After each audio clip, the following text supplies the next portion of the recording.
Alia was murdered by her own adoptive father, then unexpectedly woke up in her childhood body before the tragedy occurred. Realizing she had turned back time, she resolved to change her fate and take revenge on Byron, the one who had exploited, imprisoned, and ruined her life. Back in the past, Alia re-examined the toxic relationships that had once caused her pain, from Laura to Cloud. While training, she discovered anomalies about the curse Byron placed on her body and secrets within the mansion related to her birth mother. With the memory of her past life, Alia quietly built a plan, determined to be stronger and escape her manipulated fate. Alia also vowed to make up for her past mistakes and find her birth parents. And the journey to set everything back to its rightful place is about to begin. Let us follow this fascinating story with Lisa Manhwa. Alia lay slumped in a pool of blood, wondering to herself, poison. Why? Alia, me. Am I Alia? Byron stood smiling, silhouetted against the moonlight. His eyes were cold. Every time I see you, I feel nauseous. Byron's face radiated cruelty, those blue eyes, exactly like your father's. Consider my ending you on the same day as your real father, my final act of kindness.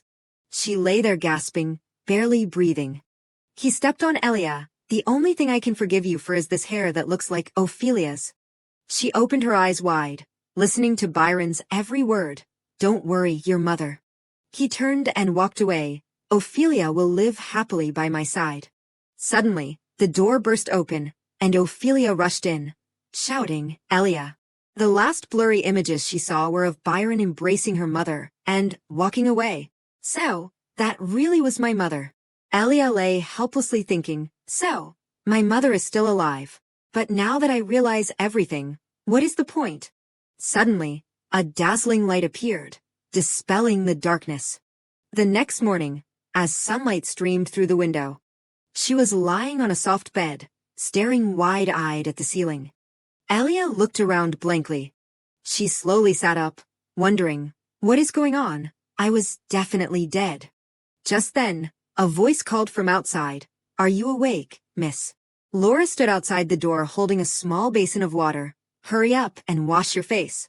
You have to do your morning training before breakfast with the master. Alia, still confused, asked, Laura, then she questioned herself, morning training. She was recalling the past. It ended when I was 16, because I was about to enter the Duke's family. Now, Laura's face already looked strange. Laura, seeing Alia just sitting there dumbfounded, leaned in and asked, Why are you looking at me like that? You need to hurry up and wash and get dressed. She nodded slightly, okay. Alia walked over to the mirror, looking at herself, confused. Wait, I am so young. She turned her head towards the door and called out, Hey, Laura, but Laura had already closed the door and left. Alia continued to sink into thought. What is this, the day I died?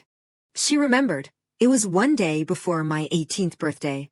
Alia remembered her appearance then, at the coming-of-age ceremony at the Vishafen Duke's family, where they were supposed to announce the heir to the Duke's title. She sank into thought. That was a crucial and chaotic time, but I definitely did not have this childish face then, so. Alia gasped in shock. I have gone back in time and returned to my childhood. This is really happening. She seemed to awaken. I know everything already. Now, let the revenge begin. A while later, when they had both reached the edge of the forest, Laura began to gently reprimand. Don't dawdle. Miss, don't you like morning training? Alia ran, panting. I am coming. Laura was very strict. Are you talking back now? You better be careful before I report this to the master. Your father will be very disappointed in you. Her heart sank slightly. Laura is always like this. In front, Laura continued to remind. Are you even listening to me? Alia thought. She always threatens and scolds me, as if she were the real master. Alia was recalling what she had experienced. Before living in the Vishafen Duke's family, I did not realize being treated like this was abnormal, but now I know. Because I am not Byron's real daughter, that is why they treat me so badly. Returning to the present, she smiled gently and replied, Yes, I am listening, but in her heart, she thought, how pathetic. Alia stood there silently listening to Laura scold, but her mind was not focused on it. I always tried so hard to be loved by Laura and father. Back then, I constantly watched other people's faces and always forced myself to smile. At this moment, her face looked very fierce, and she was extremely angry, like a fool. Elia clenched her fist, but not anymore. I won't force myself to smile anymore. She ran as hard as she could, thinking, I will still follow orders, but this sword won't be aimed where he wants it to be. Elia was calculating, it does not matter how I manage to turn back time. What matters is that I seize this opportunity. Her eyes were filled with determination. In this life, I will personally stain that devil, Byron, with blood. Suddenly, Cloud appeared and asked, You are here, miss. Did you sleep in? You are late. Seeing him, Elia was reciting the information about Cloud. Cloud, he is the one who taught me during the time I lived under Byron. In her heart, she felt disgust. He is disgusting, deceiving a child and raising her to be an assassin. But on the outside, she bowed her head and apologized. Sorry for being late. He was slightly taken aback at this. But Cloud quickly regained his composure. I heard you will be having a meal with the master. It is not often you get this chance. Remember to eat your fill and come back. Elia looked at his back and thought, that is right. Cloud is always like that. He always seems hesitant in front of me. Cloud suddenly spoke up. From today, we will start training with weapons. Hearing this, she was a little surprised. Elia looked at her hands in confusion. Training with weapons, starting now. She stared at her hands, wondering, but my hands do not have any wounds yet. Usually, my hands would be injured from making mistakes during weapons training. Elia tried moving her fingers, so. She seemed to realize something. It is the summer before I turn 13, and I will be going to the Dukes in 4 years. He began to instruct. Now, we will start with a warm-up. Just run around like always. Elia replied, Okay, I know, and then sank into her thoughts. Now I know what time it is. I just need to figure out how strong I am right now. She ran as fast as she could through the forest. Elia's face was full of life. In a flash, she had climbed a tree. Elia quickly swung onto a high branch. She stood firmly on the branch, looking down at the entire mansion. Elia was secretly pleased. Thank goodness, there are a few techniques that my body is so familiar with that I do not have any trouble moving. Her eyes were full of joy. If I train hard, I might be even stronger than before. Maybe I can get to the Duke's mansion earlier than 4 years. But Elia's smile suddenly froze. She pondered, that is right, I can't go now. Elia remembered an important thing. Byron forced a curse onto my body. She remembered. The curse was not lifted until I got to the Duke's mansion. I do not know exactly what the curse is. A ghostly face appeared, and how it is activated. I can only live in fear, worrying that if I anger Byron, I will die. Elia found a comfortable sitting position on the tree. Thinking about it, it is too strange. How could he remove the chain before I was free? Her eyebrows furrowed slightly. Besides, there are many other suspicious points. Elia remembered his appearance, Byron, his true identity. A series of events from the past that she could not understand poured in, the endless flow of money from unknown sources, a surveillance plan on a massive scale. The relationship between him and my real father, Roderick. Then Elia remembered someone, the meaning of the things he desperately wanted to reclaim, my mother, and a position that he said was stolen from him. Maybe that is his real purpose. She sat on the tree dazed. How can I know this? I can't resist with the current situation. Suddenly, Elia stood up abruptly.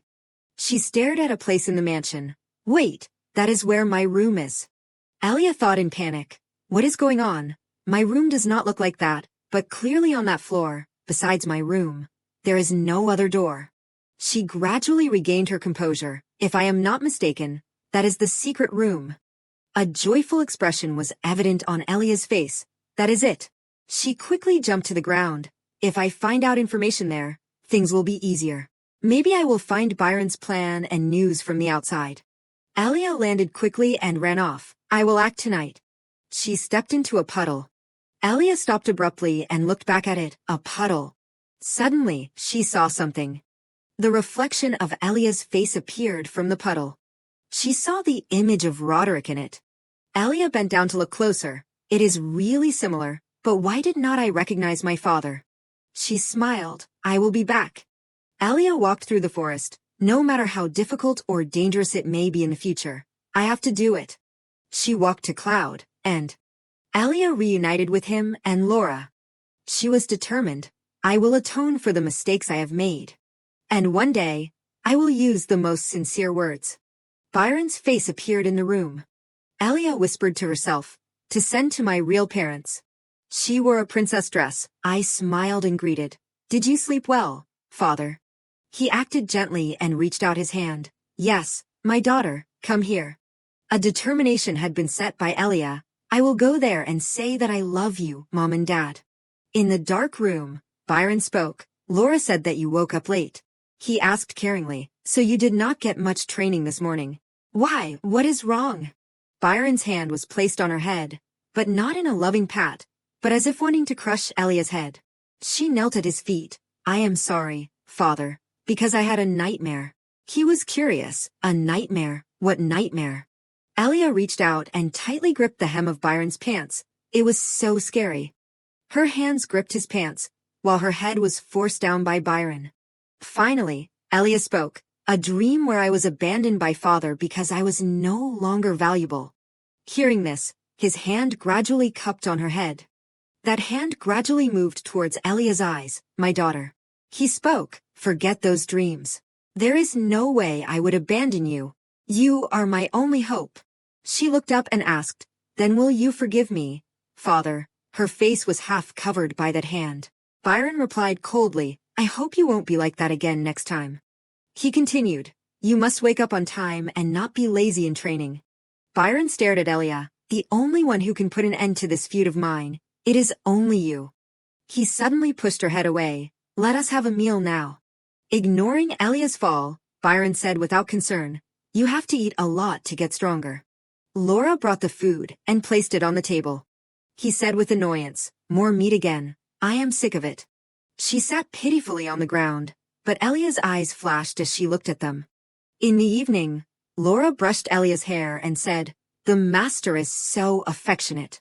Laura continued to talk. I did not expect him to forgive you so easily. I heard that the ice cream was specially brought back from afar. Did you see, miss, how much he loves and dotes on you? Laura continued to manipulate her. So in the future, you must try hard to meet the master's expectations. She replied coldly, I know. Unexpectedly, Laura grabbed Alia's hair and pulled it back hard. All day long, you have been answering slowly and acting rudely. Do you have any complaints about me? She sat on the bed, clenching her fists, constantly reminding herself, I have to endure. Alia spoke softly, because I am just tired. Then she reassured herself, if I act according to my own will now, I won't be able to take revenge. She explained, because this is the first time I have trained with weapons. Laura turned and left. I will only forgive you this time. Before leaving the room, Laura turned back and reminded, go to sleep now. Don't sleep in tomorrow. Alia sighed uncomfortably. She slowly got out of bed. Sooner or later, I will make you pay the price. What I have to do now. Alia groped her way in the darkness. This way. She stared at it. It looks like just a normal wall. Where should I start checking? Alia searched very carefully. Since this is a secret passage, it must be hidden very well. Suddenly, she discovered something. Alia's hand gently touched the stone on the wall, the gap between the stones. You can fit things in places like this. If I search carefully, there might be something. She discovered something again. Oh my. A small detail on the wall that does not match. Oh my. Is it a construction error? Or is it? Alia hurriedly pulled over a chair and climbed up. There is something. She struggled to tiptoe and reach out. I can touch it. Finally, not disappointing Alia's expectations, her finger touched a switch. Alia was very excited. Okay, something is stuck and my finger. It is small, but I can still hear the machine moving. Suddenly, a door opened, causing her to lose her balance and almost fall. Fortunately, Alia managed to grab the chair in time. Phew, that was close. It is open. The secret passage. But I can't see anything. It is good to have found it quickly by luck. She slowly walked in, but if I bring a light, I might be discovered. Alia took a breath. Well, I will just go in. She carefully walked down each step. Where will it lead? On Byron's side of the mansion, Cloud was reporting, "Lord, there is something that makes me uneasy." He wondered. He straightened his back and replied, "Miss, the story is like this." Cloud recounted the events of this morning. Today was the first weapons training session, but her abilities were surprisingly outstanding, to the point where I could not believe it was the first time a 12-year-old girl had held a sword. Hearing this, Byron scoffed. She is Roderick's daughter, after all.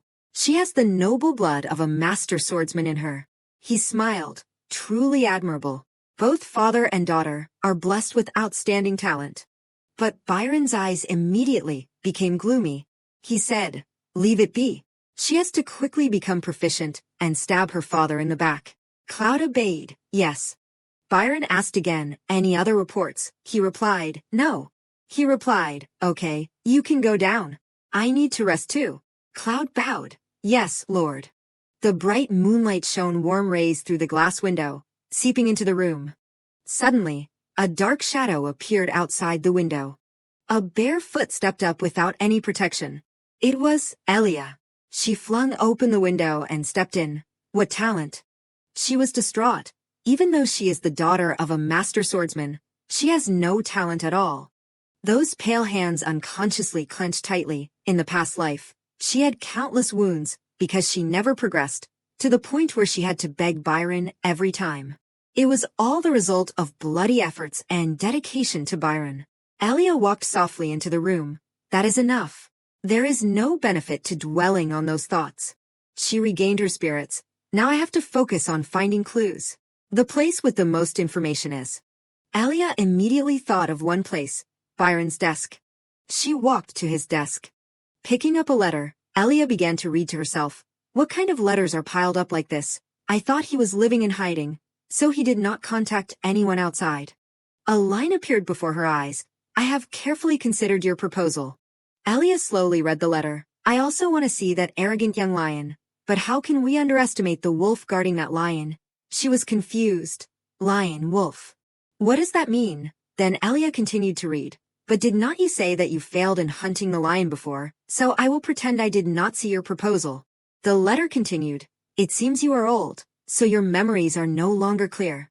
Didn't we go hunting lions together before? Don't forget that the evidence from that year is still in my hands. I know what you are worried about, but do not worry. The hunting dog I raised is quite useful, so the wolf will be dealt with soon." Reading this, Elia suddenly thought, "The hunting dog is probably me, so the wolf is father." She reasoned in shock. Was father's death just a stepping stone to kill someone else? Elia clutched the letter tightly, her mind filled with thoughts. "Byron, what exactly did you do?" Letters between nobles often carry many hidden meanings. A memory flashed in Elia's mind. For example, when they talk about a family, they will use an animal symbol. The reason is to avoid conflict if the young lady is exposed. The teacher continued to lecture. The animals that are often used are small animals such as deer and weasels, but Elia at that time was very sleepy, thinking, "Why do I have to take the air class?" At that time she thought, "Anyway, I will be leaving this duke's family soon. I am busy checking the assassination plan."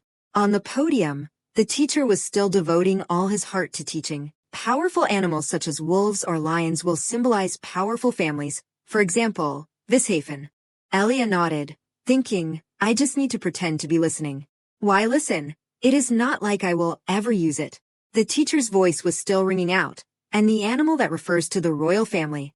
Returning to the present, she walked down each step dejectedly, blaming herself. "I should not have done that. I should have paid more attention to listening." Elia sighed painfully. "I tried to recall my memories, but I still can't remember what the lion symbolizes." "Mom, Dad, I am really sorry," she said to herself. "I have to rest for a moment." But suddenly Elia heard a voice. "Sister-in-law, I." Elia was a little surprised when she heard the voice. This place is also connected to the servants' area. The voice was still ringing out. "I do not know if I should continue to deceive a child." She looked inside through a gap. Laura was shouting loudly, "Why do you keep saying that? Have you forgotten what that kid's father did?" Elia looked at the figure sitting in the corner. She quickly recognized the person. "That is Capella, the one who took care of me for a short time." She also spoke. "Don't you want revenge? Your husband, my brother, was killed." Cloud hesitated a little, I know, but at that time. She interrupted, since father died, our family has been running away like we are being haunted. I was only 8 years old then. He retorted, Laura, you can't even remember exactly what happened to your father. Laura snapped, are you treating me like a child now? Cloud hesitated. Capella crossed her arms. If the master's plan fails, we will forever be considered criminals. I do not want my daughter to carry that stain for the rest of her life. If you also love your niece, you must think the same way as I do. She said coldly, the Yorga family cannot be considered criminals. Elia, who heard everything outside, was a little surprised. All three of them are family, unbelievable. I did not know anything in the last life. Inside the room, Laura began to sob. Father, he should be recognized as a knight who died proudly protecting his master. If that could happen, then even if I have to serve the daughter of the enemy, I can do it. He hurriedly stepped forward and put his hand on her shoulder to comfort her. Cloud comforted, Laura, I am sorry. Don't cry. I misspoke. Elia did not listen anymore. She lowered her eyes and turned to leave. Suddenly, he stopped. Laura was stunned by the expression and asked, Uncle Cloud, alert mode was activated. Wait, did not you hear any noise just now? Capella turned around and said, the magical letter carrying owl has arrived.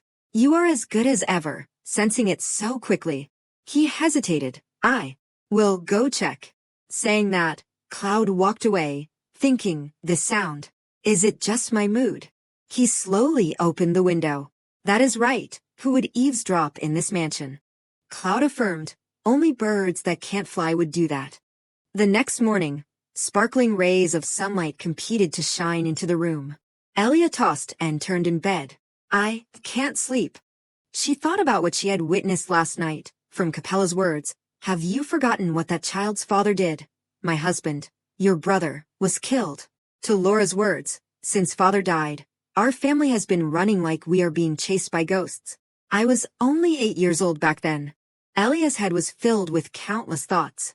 How much of what they said is true? Roderick, did my father kill someone? If that is really the case. She did not want to believe it. Then is Byron, the enemy, the righteous one? Suddenly, a loud shout interrupted Elia's thoughts. This has never happened before. Laura opened the door and entered. Young miss, you are awake. Elia blankly looked at Laura, who was slightly avoiding her gaze. Laura brought in a plate of food. It seems the master is not in a good mood today, so please eat alone. Elia wondered, why? What is wrong? Laura was a little arrogant. Let us see. Maybe the young miss did something wrong. Hearing that, Elia was startled and worried. Could it be that I was discovered in the study? Laura looked around and rambled on. Oh my, what is this room? Is it any different from a pigsty? Elia was still lost in her thoughts. It can't be. If it was, Laura's attitude would be colder. Laura's voice continued, hurry up and clean up. But Elia retorted, that is your job. Laura asked in surprise, what? Then Elia continued to ponder. Think, what exactly is it? According to my memory, nothing special happened. Suddenly, Elia saw Laura's angry face and froze. As expected, Laura shouted, hurry up and go train. Elia, who had changed into training clothes, stood in the middle of the forest. I was too careless. I was so preoccupied with thinking that I misspoke. She thought dejectedly, I can't expect anything from Laura, but I must find out what that matter is. Elia thought of someone. Indeed, I should find out from Cloud. At this time, he was in a room reading a letter. Looking at the date written in the letter, it was probably from 10 days ago. Cloud continued. She suddenly collapsed and has been in a coma ever since. Byron angrily swept the stack of books off the table. He growled. She has never been sick once before. Ophelia has always been radiant and beautiful. He angrily stood up. So Ophelia is sick now. Why is this news only arriving now? He replied. It seems the messenger in the Duke's mansion was acting quite hastily. Byron immediately ordered, prepare the carriage immediately. He trembled. Ophelia is sick, and I can't see her even once. It has come to this. No matter how Roderick reacts, even if I have to cut off my left arm. Unexpectedly, Byron suddenly said, No. No need for the carriage. He said to himself, there is no way I will willingly walk into his trap. That is right, of course. Cloud stood aside listening to instructions. Yes. Byron continued, instead. He put on his coat while saying, I will change the plan. Byron had just thought of a scheme. Now is not the time for me to be so leisurely. Ophelia must be eager to see me. Right after this move, I will begin the hunt. He was a little puzzled. Yes, but we have not received permission or cooperation from the others yet. A cruel glint flashed in his eyes. To win over those cowardly old men, we need to do more. Byron continued, at most, it is just an unweaned lion. What is so difficult about killing one as an example? We must show the power we possess. Cloud was hesitant because of that cruelty. But sir. Seeing that, he spoke encouragingly. What is it? What are you questioning? Does your knightly spirit say you can't kill children, or? Byron coldly asked, do you feel guilty towards that little Elia? He stepped forward and grabbed his collar. Byron continued to corner Cloud. That hair that looks like Ophelia's. It is very beautiful, is not it? He said, if we want everything, we have to use every means. If we keep hesitating, Byron concluded, someone unrelated will steal the position next to me. At this moment, a gust of wind blew past Elia, making her feel a little dazed.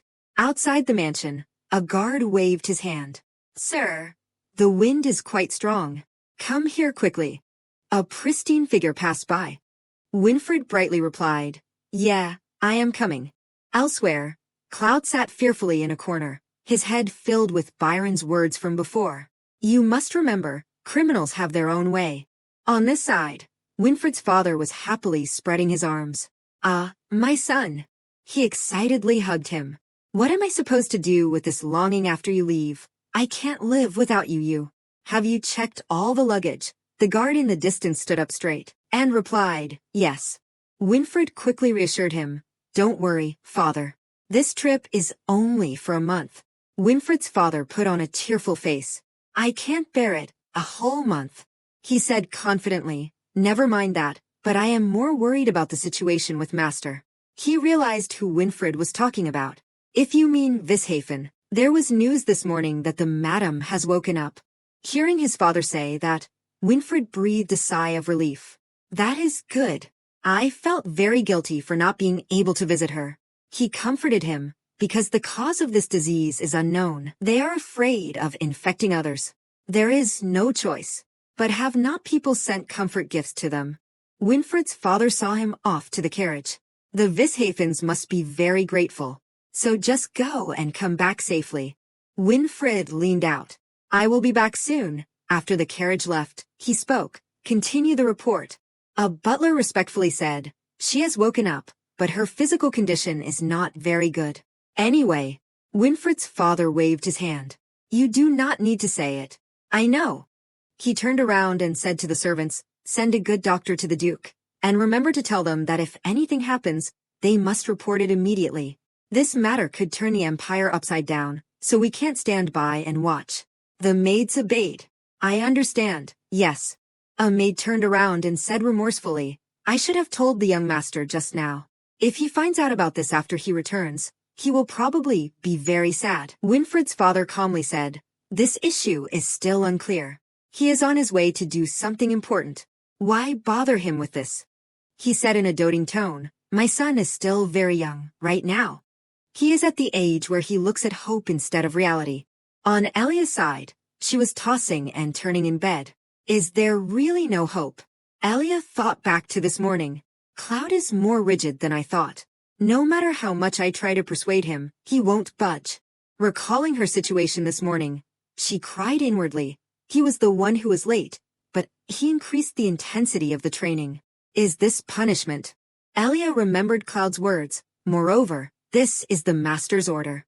Starting tomorrow, you will learn how to handle poison. She thrashed on the bed.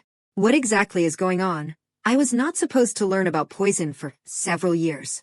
Unlike my previous life, it should only be slightly different. But this is too different. Burying her face in the pillow, Elia speculated, is it because of me that the future has changed? I really do not know what situation is unfolding, and there is nothing to reassure me. She felt sad in her heart. Even though I have made up my mind, I still feel uneasy. I wish someone was here at times like these. The images of Elia's parents, Roderick and Ophelia, appeared, gently calling her name, Elia. She clutched the pillow tightly. I wish someone would comfort me.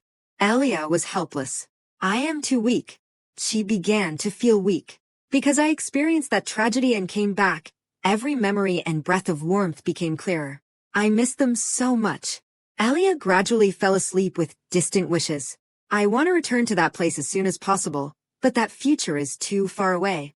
A magnificent scene appeared. Primus, a city located at the far west, developed around a towering mountain range, and the name originated from the founding emperor. The image of the majestic emperor appeared. Primus Arphobart Pels. He left behind a last testament after building the great Pels Empire. He said, "I will become the guardian deity of this empire." Then he disappeared behind the treacherous mountains in the west, and none of his descendants found his body. People at the time discussed it heatedly. How could it be? That day he really became a god. Since then, a tradition has been passed down in the Pels royal family, that the heir to the throne must find Primus before the coronation. Only when they have personally met the guardian deity of the empire and performed the ceremony, will that person be recognized as the true descendant of Pels. And so a temple was built in Primus to worship him. The teacher was standing above lecturing. Because that place is associated with such a sacred legend, commercial activity has not developed strongly, because everyone values the traditions there. Elia sat dazedly on the bed. I remember hearing that in a class, but she got up and walked closer to the map on the wall. Why did Byron go there? Elia calculated in her mind. Time has passed in a flash.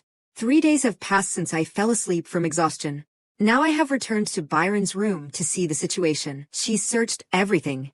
Could it be related to the lion hunt? Besides this, I can't find any clues. Elia realized that it seems the letters of exchange have been burned. She regretted it. Next time, I have to come earlier. Elia rested her chin and thought, but it seems like I have been outside like this before. She recalled that at that time, I occasionally went out with Byron, but usually it was just to move houses. Each time, I was wrapped up tightly and stuffed into the carriage, while outside he was ordering, "Hurry up." Elia recalled another special time, but there was one time I went out. They even made me drink magic disguising medicine. Normally, they said it was too expensive to give me. Then they left me at an inn. After she woke up, she sat on the bed bewildered. Why did they bring me here? Because I did not know what was happening. I could only sit and wait.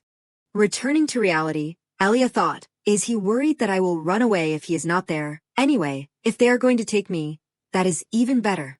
She was still thinking secretly, as long as I can shake off Laura, I can go outside. Suddenly there was a voice. Cloud, Cloud, are you outside? Cloud replied. Did you call me, sir? Elia thought in fear. Next to it is Byron's bedroom. Because this is the old residence, the soundproofing is not very good. The voice ordered, now, bring Elia here immediately. I must see that child. She heard her name and wondered, why all of a sudden? The voice continued, Ophelia's face keeps appearing in my head.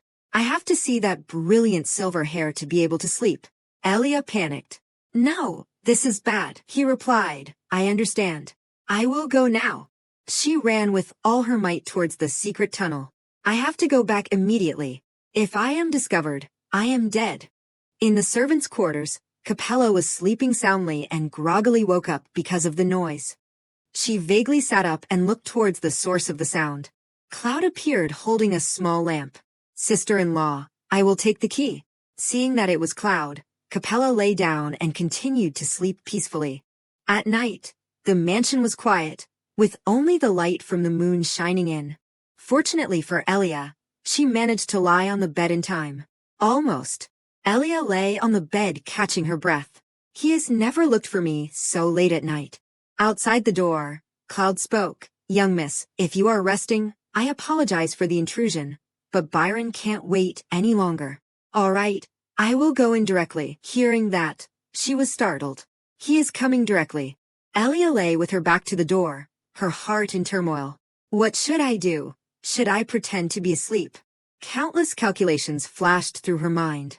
Or should I pretend to have just woken up? How did I do it before? My beloved father is coming to visit. Should I be surprised or happy? Because I think this is a beautiful dream. At this moment, the door opened, and his shadow fell on Elia. Looking at Byron at this moment like a madman, constantly calling her name, Ophelia, while her face was green. Elia rolled her eyes, trying to look behind her. His hand was about to touch her. Elia was so scared that she covered her mouth tightly, afraid that she would make a sound at the wrong time. Finally, Byron placed his hand on her. But his expression turned cold.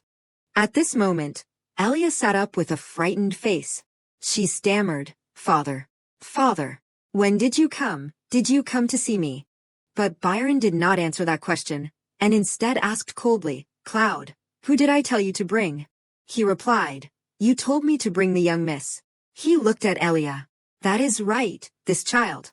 Byron repeated, "Not Ophelia, not her." She sat silently on the bed. He said disappointedly, "It is meaningless to wake it up."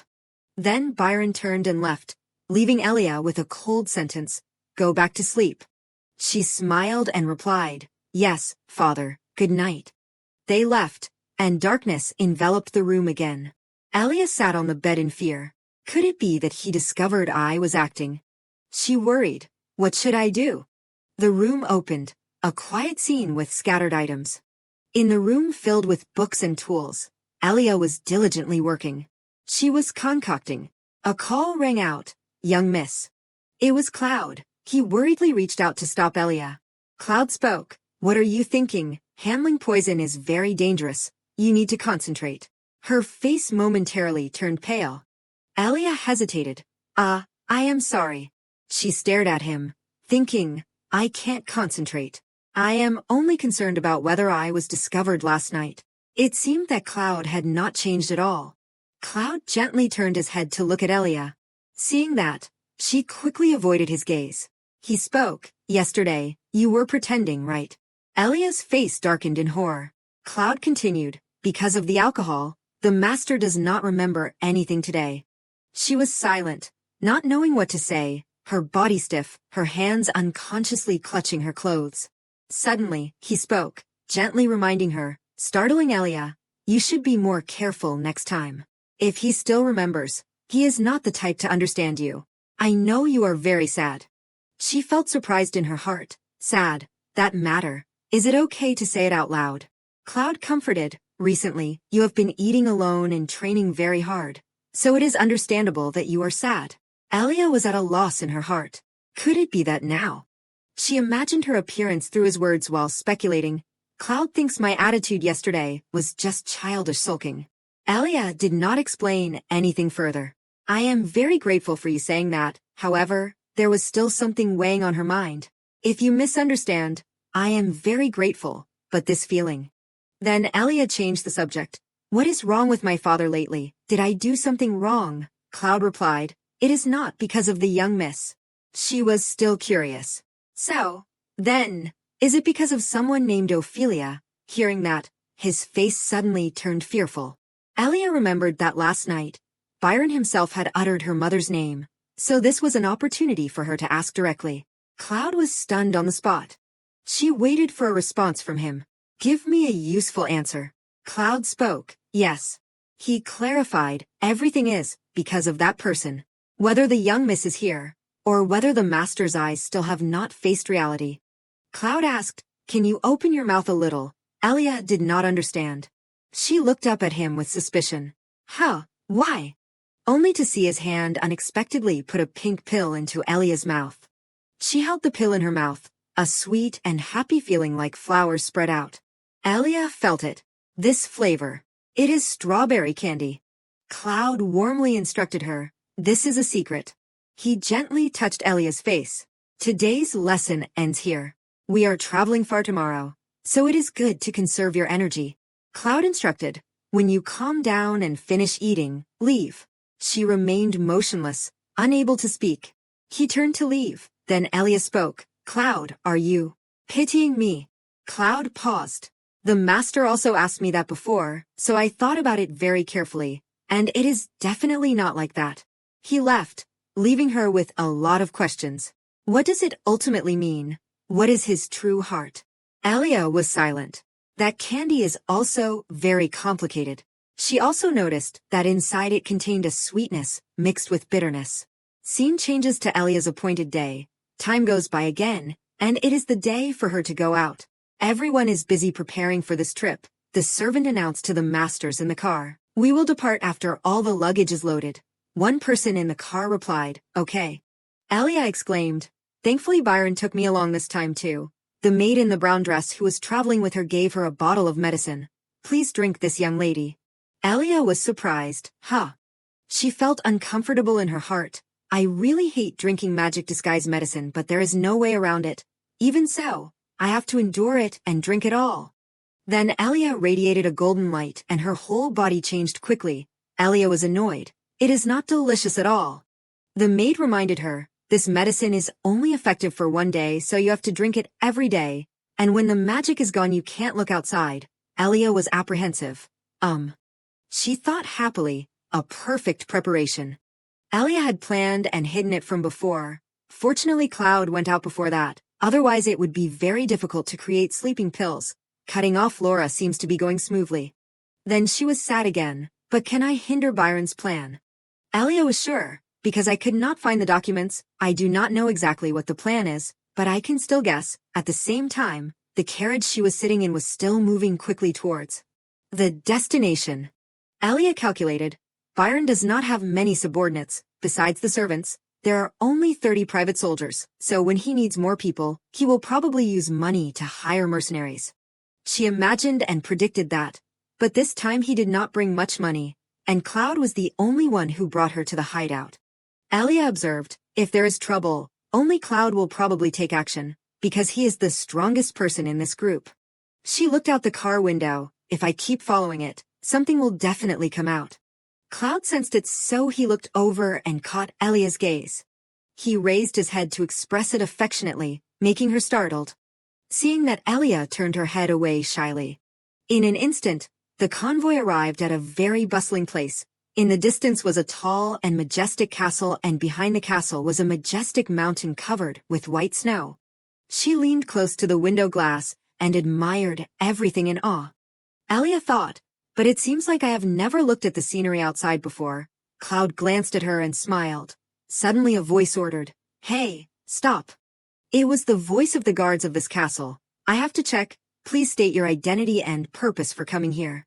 He spoke. Count Munsday, the countess and 2 daughters, came here for tourism. The blonde guard immediately suggested, "Please show me your identity documents," and told the remaining soldier, "You check the carriage." The 2 soldiers checked while questioning, "How long will everyone stay?" Cloud replied, "At most a week." The blonde soldier was suspicious. He calmly replied, "Not yet. This is the first time I have been here." Cloud chose the most believable words. "It must be your feeling, but my face is popular." In the meantime, the remaining soldier also checked everyone in the car. Byron looked calmly at the soldier with his eyes and gentle smile. The brown-haired soldier requested, "Then please open the luggage compartment for me." Alia saw and wondered in her heart, the inspection is so careful. Is this place always like this? After the inspection, the blonde soldier signaled, "There is nothing suspicious, okay, let it pass." He did not forget to say, politely, "Everyone has worked hard." The brown-haired soldier suspected, "Do you know him?" The blonde soldier hesitated, "Well, that face is not popular, but I can't remember who it is." The convoy entered the city. The discussion of the 2 guards still echoed. "Is it on the wanted list?" The other person denied. There is no way they would put their heads in the net themselves. There are many soldiers here. Night fell. The whole city was shrouded in darkness. Only the light from the moon shone through. A person in a cloak secretly opened the door and went out. It was Cloud. He looked up at the window that was still lit. Cloud planned, "The young lady has Laura guarding her. The master has sister-in-law next to him, so there should be nothing wrong. I will handle it quickly and come back later." He just looked away when something suddenly happened to Laura. She had been drugged and fell on the spot. That person left the bottle of medicine and left. Scene change late at night. A girl is standing on the top of a high building looking down. It is Elia, she followed. That is right, hurry up and go, Cloud. Elia's whole body radiated golden spots of light again. She waited. Only in this way can I dig out Byron's ridiculous ambition. Cloud rushed through the dark night. Elia also quickly chased after him. She was curious. Where exactly is he going, this direction? Suddenly, an unexpected situation attracted Elia. There was a flash of light below. From the light appeared a person wearing a white robe. She questioned, where did this child who suddenly appeared come from, using translocation magic? Cloud also stopped and hid behind the wall and took out a knife. His actions made Elia suspicious. If using such advanced magic, he seems to be rich. Is he aiming at him? She remembered, but it was clearly written inside that it was a young lion. This is not young, but too small. Elia discovered. Moved. She stopped, her face a little surprised. The person in the white cloak was approaching the dark corner. Elia realized. That side is a rare alleyway. She watched every move. It was too dangerous. Suddenly, Elia bolted. She jumped down towards the person in the white robe, who stopped and looked up upon hearing the commotion. The person in the white robe was Winfred, who looked up in a daze. Golden light enveloped Winfred. Elia reached out her hand towards him, and at the same time, her disguise magic disappeared. Only then did Cloud notice something strange. He rushed out hastily. But before Cloud was an empty, silent space without a single soul. He was stunned in place, gone. Cloud continued to search in disbelief. In that corner, Winfred was struggling. He had been suddenly pulled in by Elia, who whispered, "Shh, be quiet." Elia covered Winfred's mouth and reminded him, the assassin is still nearby. He gradually stopped resisting and looked at her. Seeing this, Elia whispered, "You will be quiet, right?" She slowly let go. His bewildered expression made Elia a little flustered, unsure where to begin explaining. Winfred's eyes sparkled with admiration. "What are you? Did you just fall from the sky? Could it be? Are you an angel?" Hearing his string of questions left Elia momentarily speechless. In the quiet scene of the city, her voice rang out. "What are you talking about?" Scene change. At this time the city was bustling. Everyone was frantically searching for someone. Split up and look for him. He can't have gone far. From now on the soldiers must be on high alert. The soldiers and civilians all followed the loud call, requesting the cooperation of the people. If there are any suspicious individuals, they must be arrested immediately. The commanding tone was Dexon's. He said clearly, "I, Alexia Dexon, will take full responsibility." A soldier reported, "Captain, I found traces of teleportation magic," Dexon reminded. "Then I will go now. Everyone be careful." Elia and Winfred sat on the roof observing. Seeing the situation, she was a little worried. Things have become complicated. I was planning to return quietly." Elia gently brushed back her hair that was being blown by the night wind and said softly, "I am really sorry. I actually wanted to take you away right away, but if others see us it will be troublesome." Winfred also unconsciously raised his hand to shield his face from the cold wind. He reassured her, "It is okay, you do not need to worry, it is my responsibility for going out without permission." Then Winfred hesitated. "But," he asked Elia, "are you hurt anywhere?" making her momentarily stunned. Elia suddenly noticed the clothes she was wearing and started to panic. Because I ran away in a hurry, my clothes are all messed up. What should I do? If I go back looking like this, I am done for." Winfred immediately rummaged through his clothes. "Wait for me a moment." Only to see him take out and show off a scroll. "Tada." Winfred pointed and instructed as he performed. This is a clothes cleaning magic scroll. If you tear this while chanting the spell." As soon as she finished, her whole body was covered in flowers and butterflies, and her clothes became clean from then on. He smiled. "How is it? Is it cleaner now?" Elia worried. "It must be expensive, right?" Winfred took off his cloak, spread it out and said, "Sit here, it won't get dirty." She replied, "You do not need to go this far." He was smug. "What are you talking about? Caring for a lady is a gentleman's quality. I hope my kindness won't be rejected." Elia felt confused hearing that. Winfred offered, "Because there is still quite a bit of time before going back, I will chat with you for a while." She looked at the cloak he spread out for her and hesitated a little. Then Elia decided to sit down. "You are still young, but you know a lot." "Huh?" Winfred retorted. "What? You are young too. You are talking like I am already an adult. He asked, how old are you? She replied, 10, oh no, 12. Winfred was immediately surprised. What? I am 2 years older than you, but how are you so strong? Elia hesitated. He praised again, landing as lightly as a cat, and strong. You are amazing. She could not believe it. I look amazing. Winfred was also straightforward with Elia. You are also beautiful, really, making her blush and turn away. Oh. Elia thought to herself, he says such embarrassing things without being embarrassed. How long has it been since I had such a relaxed conversation? She was cautious. I am the one who should be thanking you. You helped me clean my clothes. He was silent and pensive again. Then Winfred said sincerely, I am the one who should be thanking you. You are my lifesaver, making Elia blink. He suddenly moved closer to her. At least smile at me. You have to accept other people's thanks. Winfred's hand accidentally touched Elia's hand. That action made both of them stunned and confused, looking at each other. He quickly backed away and was flustered. Sorry, I got too close, and she was blushing with embarrassment. Elia shyly bowed her head and told herself, I can't look him in the face. He exudes a light that is too pure. Winfred held out a glittering crystal-like pin, attracting her attention. He expressed, do you want this, to see it as proof that you are my benefactor? Winfred placed it in Elia's hand. This is a magic pin. It suits you very well. She was still hesitant. He begged, come on, do not be so polite, just accept it. Then Winfred introduced, but what is your name? I am Winfred Pels. Elia held the pin in her hand and muttered, I accepted it. Hearing his name made her jump. Pels. Elia realized, Pels is the name of this empire. She opened her eyes wide in surprise, then. Winfred politely, Winfred Ulysses Pels, as the crown prince of the Pels Empire, I want to greet you. The lion symbol of the Pels Empire appeared. What happened left Elia still in shock. Purple light flared before her still dazed eyes. In Elia's mind at this time, only one thing echoed, lion. Scene change. Cloud was still searching for Winfred in the dark. He was anxious. Where did he disappear to? Cloud tried to think back. There was no light showing the use of magic. Suddenly he noticed something approaching. It was some soldiers also on duty. Nothing on road number 3. I wonder where the crown prince has gone.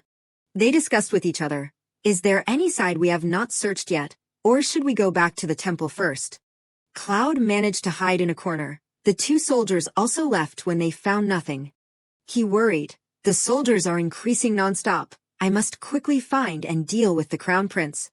Cloud was about to take action when Dexon pointed his sword from behind at some point. Stop. He said sternly, this area is under control by a special order from the royal guard. Dexon questioned, what is your business passing through this place? Cloud's eyes became alert. Seeing that he was still silent, he said in a low voice, state your purpose and identity clearly. Dexon waited for a defense from Cloud. Although in a weak position, he did not utter a word. Only to see Cloud blow Dexon away. He drew his sword and counterattacked. He was not inferior, being blown away like that, but quickly regained his composure and swung his sword. Purple lightning flashed. Dexon parried Cloud's attack. The 2 rushed at each other like 2 powerful lightning bolts. He put all his strength into defeating him. A loud bang, only to see a light flash in the fight. Then fly up into the sky. The fight ended immediately. The atmosphere was extremely tense. Dexon smirked and ridiculed. It has been a while, but your swordsmanship has become too vile. The light that just flew up into the sky was from the blade of Cloud's sword that he had cut off. He angrily let go of the hilt in his hand. Dexon said, what are you doing here, Cloud Air? Cloud just silently drew another sword and golden light surrounded him. He called Cloud the shadow of a traitor. Scene changed to Winfred and Elia. The 2 still had not left. She slumped. Seeing this, he was also embarrassed. Winfred opened his mouth. I am really sorry, but you are very surprised, right? Seeing that Elia did not say anything, he immediately soothed. Do not worry. Even though I am the crown prince, I am still Winfred. Do not treat me so distantly. I do not want there to be a gap between us. But deep down she was worried about something else. I do not care about that. Elia thought, The royal symbol is a lion. It seems the emperor is a close friend of my father, and not much different in age. She secretly realized, then the young lion is the current emperor. Alia was sad. So Byron is planning to betray the country. Why would he go to such lengths?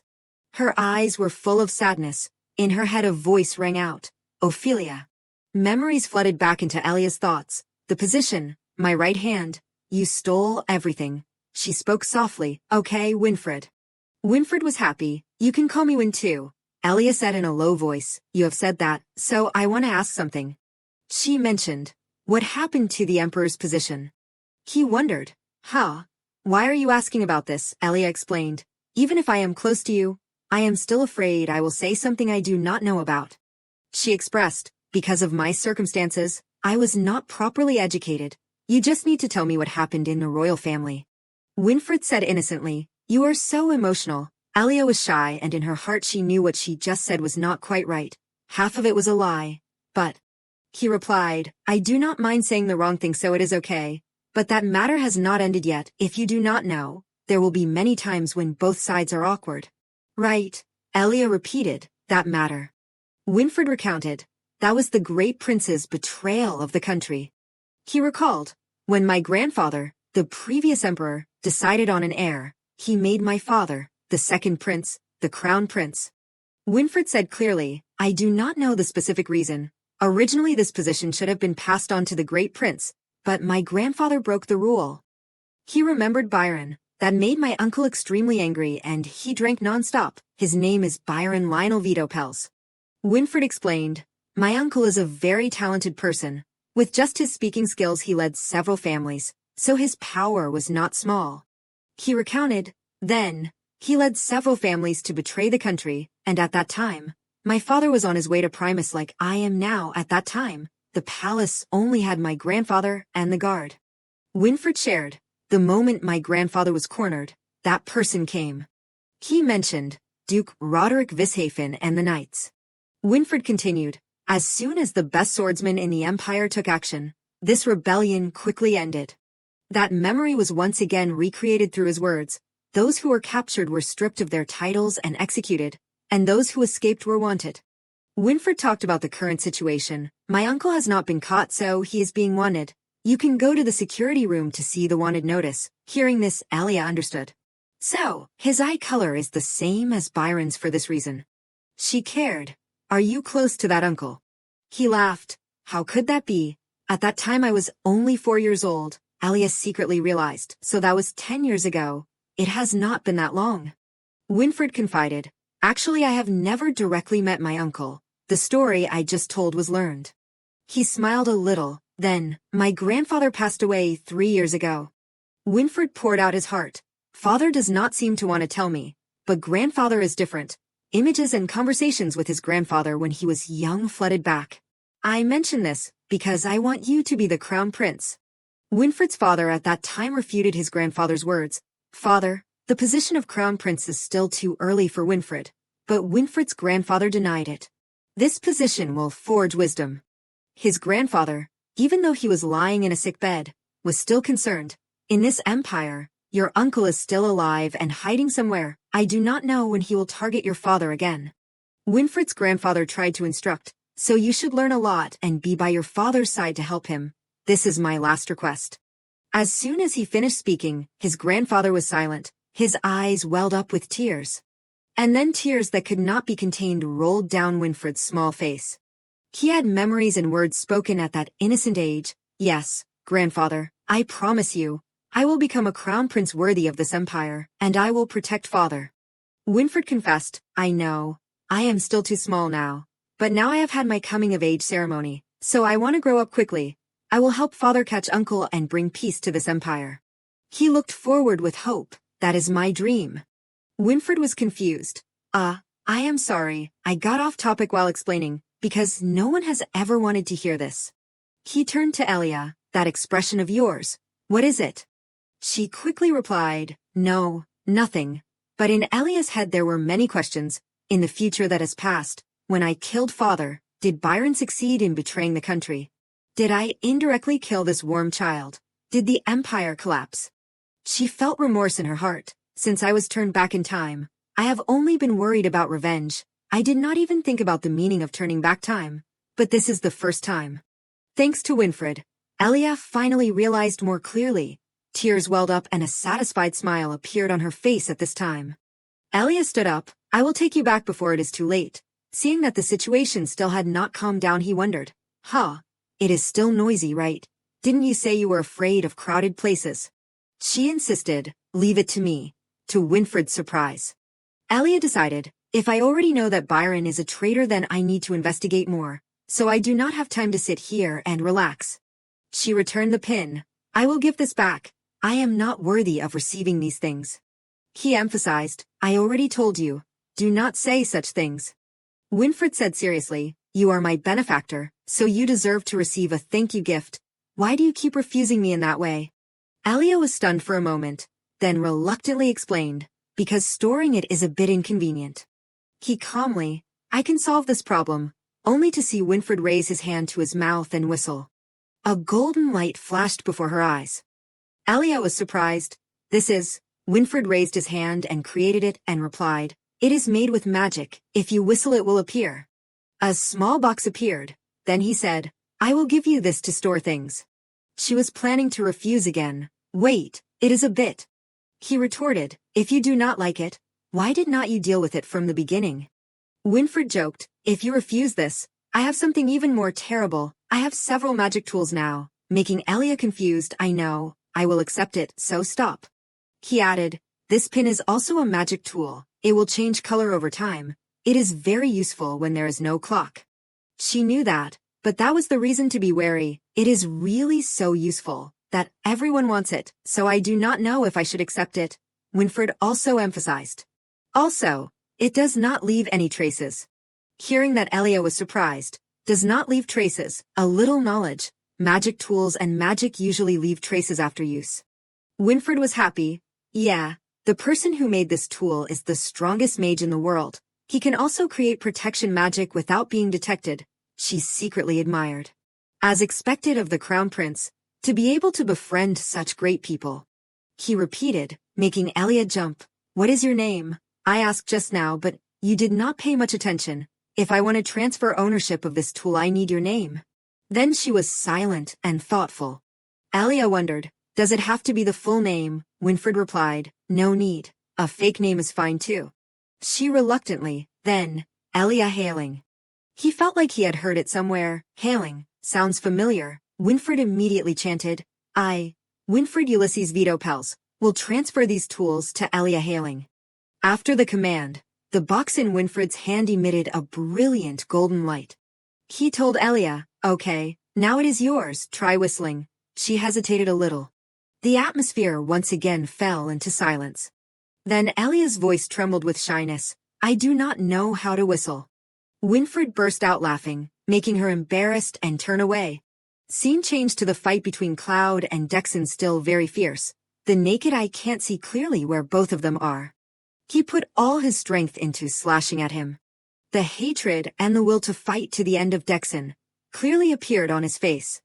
Dexon angrily swung his sword hard. Do not keep that stupid thought, Cloud.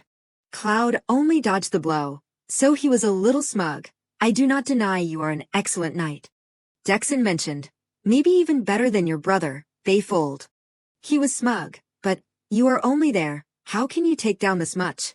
Only to see soldiers appearing behind Dexon from somewhere, he requested, surrender. The law will consider your crimes. Cloud was still silent. He slowly stood up. His eyes were sharp. Dexon stared at Cloud in a puzzled way. He was preparing to take action. Cloud rushed towards him very quickly, but Dexon was no ordinary person, so he managed to swing his sword and counterattack. Dexon glared hatefully at him. This guy. Cloud's face appeared as scary as a demon. Blood from the corners of his eyes spread everywhere. He deliberately got slashed and cast his magic. Then a ray of light covered the area. Those rays of light blinded Dexon and the soldiers. Unable to see clearly for a moment, he guessed he had a magic scroll in his shoes. The light gradually disappeared and Cloud also escaped. Dexon shouted, "You are a coward, Cloud." That light also attracted Elia and Winfred. He also realized that light, It is a magic scroll. Did something big happen? She thought to herself. Cloud is being chased. Without time to think too much, Elia suggested. All eyes are on that side. This is our chance, let us go. Winfred also quickly grabbed his cloak and followed. Yeah. She jumped down first, reaching out her hand while reminding, next time do not go out this late. That assassin might target you again. He tried asking, do you know who that person is? Winfred landed in Elia's arms. She said lightly, how would I know? It is a secret. Elia reminded, you just need to know that it is someone sent by your uncle, Byron. He was surprised. What? She left. Winfred ran after. How do you know that? What is your real identity? Elia insisted. I already said. It is a secret. She held out her hand. But soldiers were searching for him, so Elia pulled him into a nearby alley. Your Highness, she said seriously, if you find out who I am later. Elia requested, then please pass this message to my parents. Both of them looked out to observe the situation. The soldiers were still shouting and searching for Winfred. Your Highness. She continued, although we can't meet now. Elia pulled him to avoid being discovered by the soldiers and said, but just wait a little longer. She confessed, I will definitely come back. As soon as she finished speaking, Elia also took Winfred to the small entrance to the castle. He looked at her. Winfred hesitated. Elia, what exactly are you? Before he could finish speaking, she cast magic to leave. I am counting on you. All of Elia's actions and words left him speechless. By the time Elia disappeared, Winfred woke up. Elia, wait. His face was a little worried and regretful. Will we meet again? Scene change. Laura was still unconscious on the ground after being drugged. A shout echoed. Laura, come down here. Awakened by that voice, she gradually became dazed, not understanding what was happening. Laura confusedly turned her head to Elia. Did I fall asleep? It is true that I was sleepy after dinner, but to the point of fainting. She stood up, her face frightened. Imagining Capella punishing her, Laura told herself, absolutely must not reveal it. Her voice rang out again, Laura, making her rush down. Yes, I am coming. Feeling that Laura had left, Elia opened her eyes to investigate. She was secretly happy. Luckily Laura is not a sensitive person. She probably did not realize she fell asleep because of the medicine. It is so noisy downstairs. She will forget about it soon. Elia sat up and thought, they will probably come to wake me up in a while, so I will just rest for a bit. Then she snapped her fingers. The box that Winfred gave Elia suddenly appeared in her arms. Elia opened the box. The light inside shone brightly. She remembered what he said. So let us do this. Winfred asked, can you make a sound with your hands? Elia replied, yes, I can do that. He decided, then I will change the way to summon it like that. Winfred suggested, it would be good if we changed it before transferring ownership. Can I hold your hand for a moment? Because I need your mana to use this magic. Hearing those words made her jump. Then Elia gave him her hand. Can magic be used this way? Winfred said frankly, I learned it from the strongest mage in the world. She was curious, that great mage, who is he? He closed his eyes, then I will start. Golden light slowly radiated from both of their hands. Elia stared in surprise.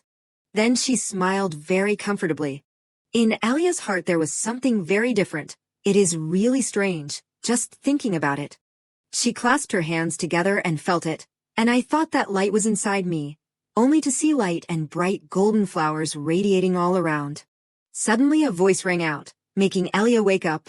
Uncle Cloud has not returned yet. Everyone downstairs was buzzing about Cloud's whereabouts, catching her attention. It seems he had a conflict with the royal guard last night. Security has been strengthened now. But there is still no news from Cloud. What if he is seriously injured? Elia walked out the door. Capella's voice reminded, do not make such a fuss, Laura. Laura insisted, this is not the time to say that. We have to go find Uncle. She ordered, send a letter to cancel the trip to the temple. She shouted, Mom. Capella pointed out, I have to re-establish the budget for this trip, and also sell some jewelry. Do not do any nonsense. Just keep a good watch on Elia. She had heard everything. There was a plan to go to the temple, with Byron's personality and desire for the emperor's position. Elia guessed, could it be that he is planning to hold a ceremony to appoint the crown prince? If the assassination of Winfred is successful, then it makes sense for him to bring me here. She imagined Byron winning the crown and treating her as something to achieve it. The vision that Byron wants to create has become clearer. Just thinking about it made Elia shudder. Disgusting. She leaned against the wall. But in my past life I never went to the temple, so maybe the assassination failed. Elia reasoned. But maybe because of my appearance, Cloud's disappearance arose. She was uneasy. This is troublesome. What if he never comes back? The more the future changes, the harder it will be for me. Elia again remembered Winfred radiantly calling her name, Elia. Elia's eyes softened. But she was sure. I do not feel regret at all. Elia affirmed, meeting Winfred, helped me realize something very important. No matter what happens later, at the same time the sky was gradually brightening. She hoped, then I hope I have enough courage to overcome everything. Scene change. Winfred had returned to the palace. Dexon knelt down. I will accept any punishment. He was a little startled. Winfred said softly, Sir Dexon, what mistake did you make? He replied, I was negligent in protecting the crown prince, and let the assassin escape. I will take responsibility for the sin. He smiled awkwardly and was confused in his head. If it was father, he definitely would not blame you. Just as he said it, I have already sent a letter to His Majesty, so we will talk about this later. First we must focus on the traces of the escaped assassin. Winfred thought of his father being difficult with him. It is really not peaceful. You dared to go out by passing the guard. He questioned, did anyone in the Primus area see him? Dexon recounted what he had investigated. Yes, clearly when he escaped, he was injured in the corner of his eye. He reported, but no doctor said they had met such a person. The gatekeeper also said that no one had left. Winfred was quite surprised. Is he that strong, disappearing without leaving a trace? Dexon replied, we really can't underestimate him. He was fidgety, but mostly thanks to the magic scroll. It was my fault for not being able to predict he would do that. I did not expect a fugitive like him to have such an expensive item. He listened and was stunned. Would not an illegal magic scroll be more expensive than a genuine one? He thought in his head in disbelief. Where did Uncle get that money? Dexon proposed. What do you think about expanding the search area? He continued, please forgive me, Your Highness, but Primus is the western border, so there are many routes, half of which are rural villages lacking guards. Winfred rested his chin while thinking and doubting. Even if we send an urgent message there, the search would be a bit difficult, right? Then he decided, let us go to the capital first, because he is impatient. Uncle won't act first. Seeing this, Dexon jumped up. I will order the escort to be prepared immediately. He was concerned, at that age, having just been assassinated, and still able to be so calm. Dexon clenched his hand. As expected, it is all my fault. Winfred spoke. Time is urgent, so tell them to bring less luggage. It is okay to eat simple food. Suddenly he remembered something and cried out, ah! Winfred ordered, but you must find that book and bring it to me. He did not understand. What book are you talking about? He said, the list of nobles. Outside the sunlight shone, making the palace even brighter. Everywhere was full of people. Everyone was preparing according to Winfred's words. He remembered very well. Elia's surname is Hailing. In Winfred's heart he was sure, I have heard that name before, so it must be a noble. He said firmly, I will start from the local nobles. If it is a noble in politics, then there is no way I would not remember. I want to find her. Winfred got into the carriage, and before him were piles of lists of nobles that he had requested. Winfred still did not forget the look on her face when she spoke her last request. It looked very sincere. He was full of enthusiasm for the promise he made to Elia. Leave it to me, Elia. I will pass on the message as fully as possible so that when we meet again, I won't feel ashamed. A ginger-haired soldier raised his hand to stop. Stop. He approached. I will check, so please take out everything you are carrying. The girl angrily put her hands on her hips. What? What kind of city is this where they stop people from leaving? Ginger Hair was still very determined. You must cooperate so that this can be finished quickly and leave here. That girl was still loud. If the goods I am carrying to sell are damaged, who will take responsibility? The black-haired soldier standing next to him thought secretly. Indeed, for innocent people this is no different from a disaster. However, this is an order from the royal guard, so I have no choice. He remembered Dexon's words. Today the crown prince will leave this place. This is a secret that must not be revealed outside. He continued to announce, "Your mission is to capture the remaining traitors. I will show you the wanted notices of the key people. Remember to look carefully, do not be negligent." Suddenly someone blurted out, "Person, this person." Dexon recognized that person's panic. A moment later, he was angry. "I will investigate your responsibility for this matter later." The two guards hurriedly bowed. "Yes, yes." Dexon loudly announced, "I will repeat it once again. Do not be negligent in checking." His words still echoed in the minds of the two guards. "Even though you are border soldiers, do not forget that you are also the sword of this empire." Ginger Hair was full of enthusiasm outside the border gate. "Next," he said to the next carriage. "Open the carriage and take out the luggage." But the driver refused. I am sorry, but Our Lady." Ginger Hair did not allow that refusal. "There is no reason, no matter how terrible the identity is." Inside, a woman with a scowling face. "What is this rude act?" Seeing this, he was stunned. "That, please, you will cooperate." She spoke reproachfully. "That is too much. You dare to be so rude to a carriage with a woman. What is your name? I will complain immediately." Inside, Byron was starting to lose patience. Outside, Ginger Hair was trying to soothe the woman. Please calm down, madam." He hugged Elia tightly, annoyed. These troublesome people. She covered her mouth with both hands, comforting herself. "Too disgusting. But I have to endure it. Just get through today, then my future will return to its course." Elia remembered. Cloud had sent a letter back here. In the content of the letter, it seemed that he had run out of the city walls and escaped successfully. He said that he had been treated by an anonymous doctor in the countryside and woke up after 3 days. After that, he ran back to the base instead of continuing to act here. What was strange was that after reading that letter, Elia remembered Byron's words that she accidentally overheard. "Quickly prepare to leave here," Elia summarized. Byron only said one sentence like that. Currently, she was still immersed in her thoughts. "I thought he would be very angry. Why? It is not because he is worried about Cloud. Cloud is that important."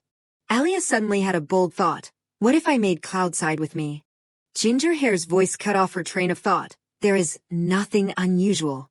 Byron and Elia were huddling in a corner. The woman spoke. "Really, let us go quickly." She continued to think. "Originally Cloud already had feelings of pity or something for me." Elia closed her eyes tightly. "So I can take advantage of him. It is difficult to think about." She again remembered Winfred. "Will we meet again?" Elia's eyes were full of sadness. She quickly analyzed her situation. "In the next few years, he won't leave the base. At first I did not understand anything, but now I can vaguely guess it." This trip out made Byron's soul flutter. Elia secretly decided, so to avoid being chased, they had to hold their breath and hide, and I had to listen to them because the chains were still here. She thought sadly, Winfred, meeting again will probably be in a distant future. At this time, Elia's face clearly showed sadness. Looking up at the sky with countless stars. "Until then, will you still remember me? Will you not forget me?" On Winfred's side, he was attentively reading a book. Suddenly he stopped and looked into the distance. A thought sent to the moonlight. Can we smile? The next morning, at a magnificent palace, the butler's voice shouted loudly, "His Highness the Crown Prince has returned." Winfred ran out of the carriage. Winfred's father had not seen his figure but had heard his loud call, "My son." Winfred's father painfully hugged his face tightly. "I would not have lived. Do you know how surprised I was when I received the letter? Let me see. Are you injured anywhere?" Winfred smiled helplessly. "Father, I am fine." But he did not listen. "Not fine, even though you have a magic scroll. But you do not have a guard." He interrupted. "Someone helped me." Winfred's father was surprised. "What? You did not say anything in the letter," Winfred explained. "That, it is because my benefactor does not want to reveal their identity. If I write a letter it will leave traces, so I could not write it."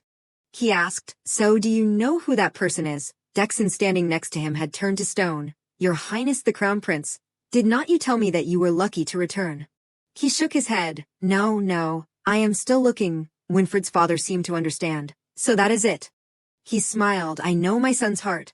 But in his heart he did not think so. That guy is too suspicious. Winfred's father was very confused. Saving the crown prince of the empire and disappearing without asking for anything. Could it be a guilty criminal?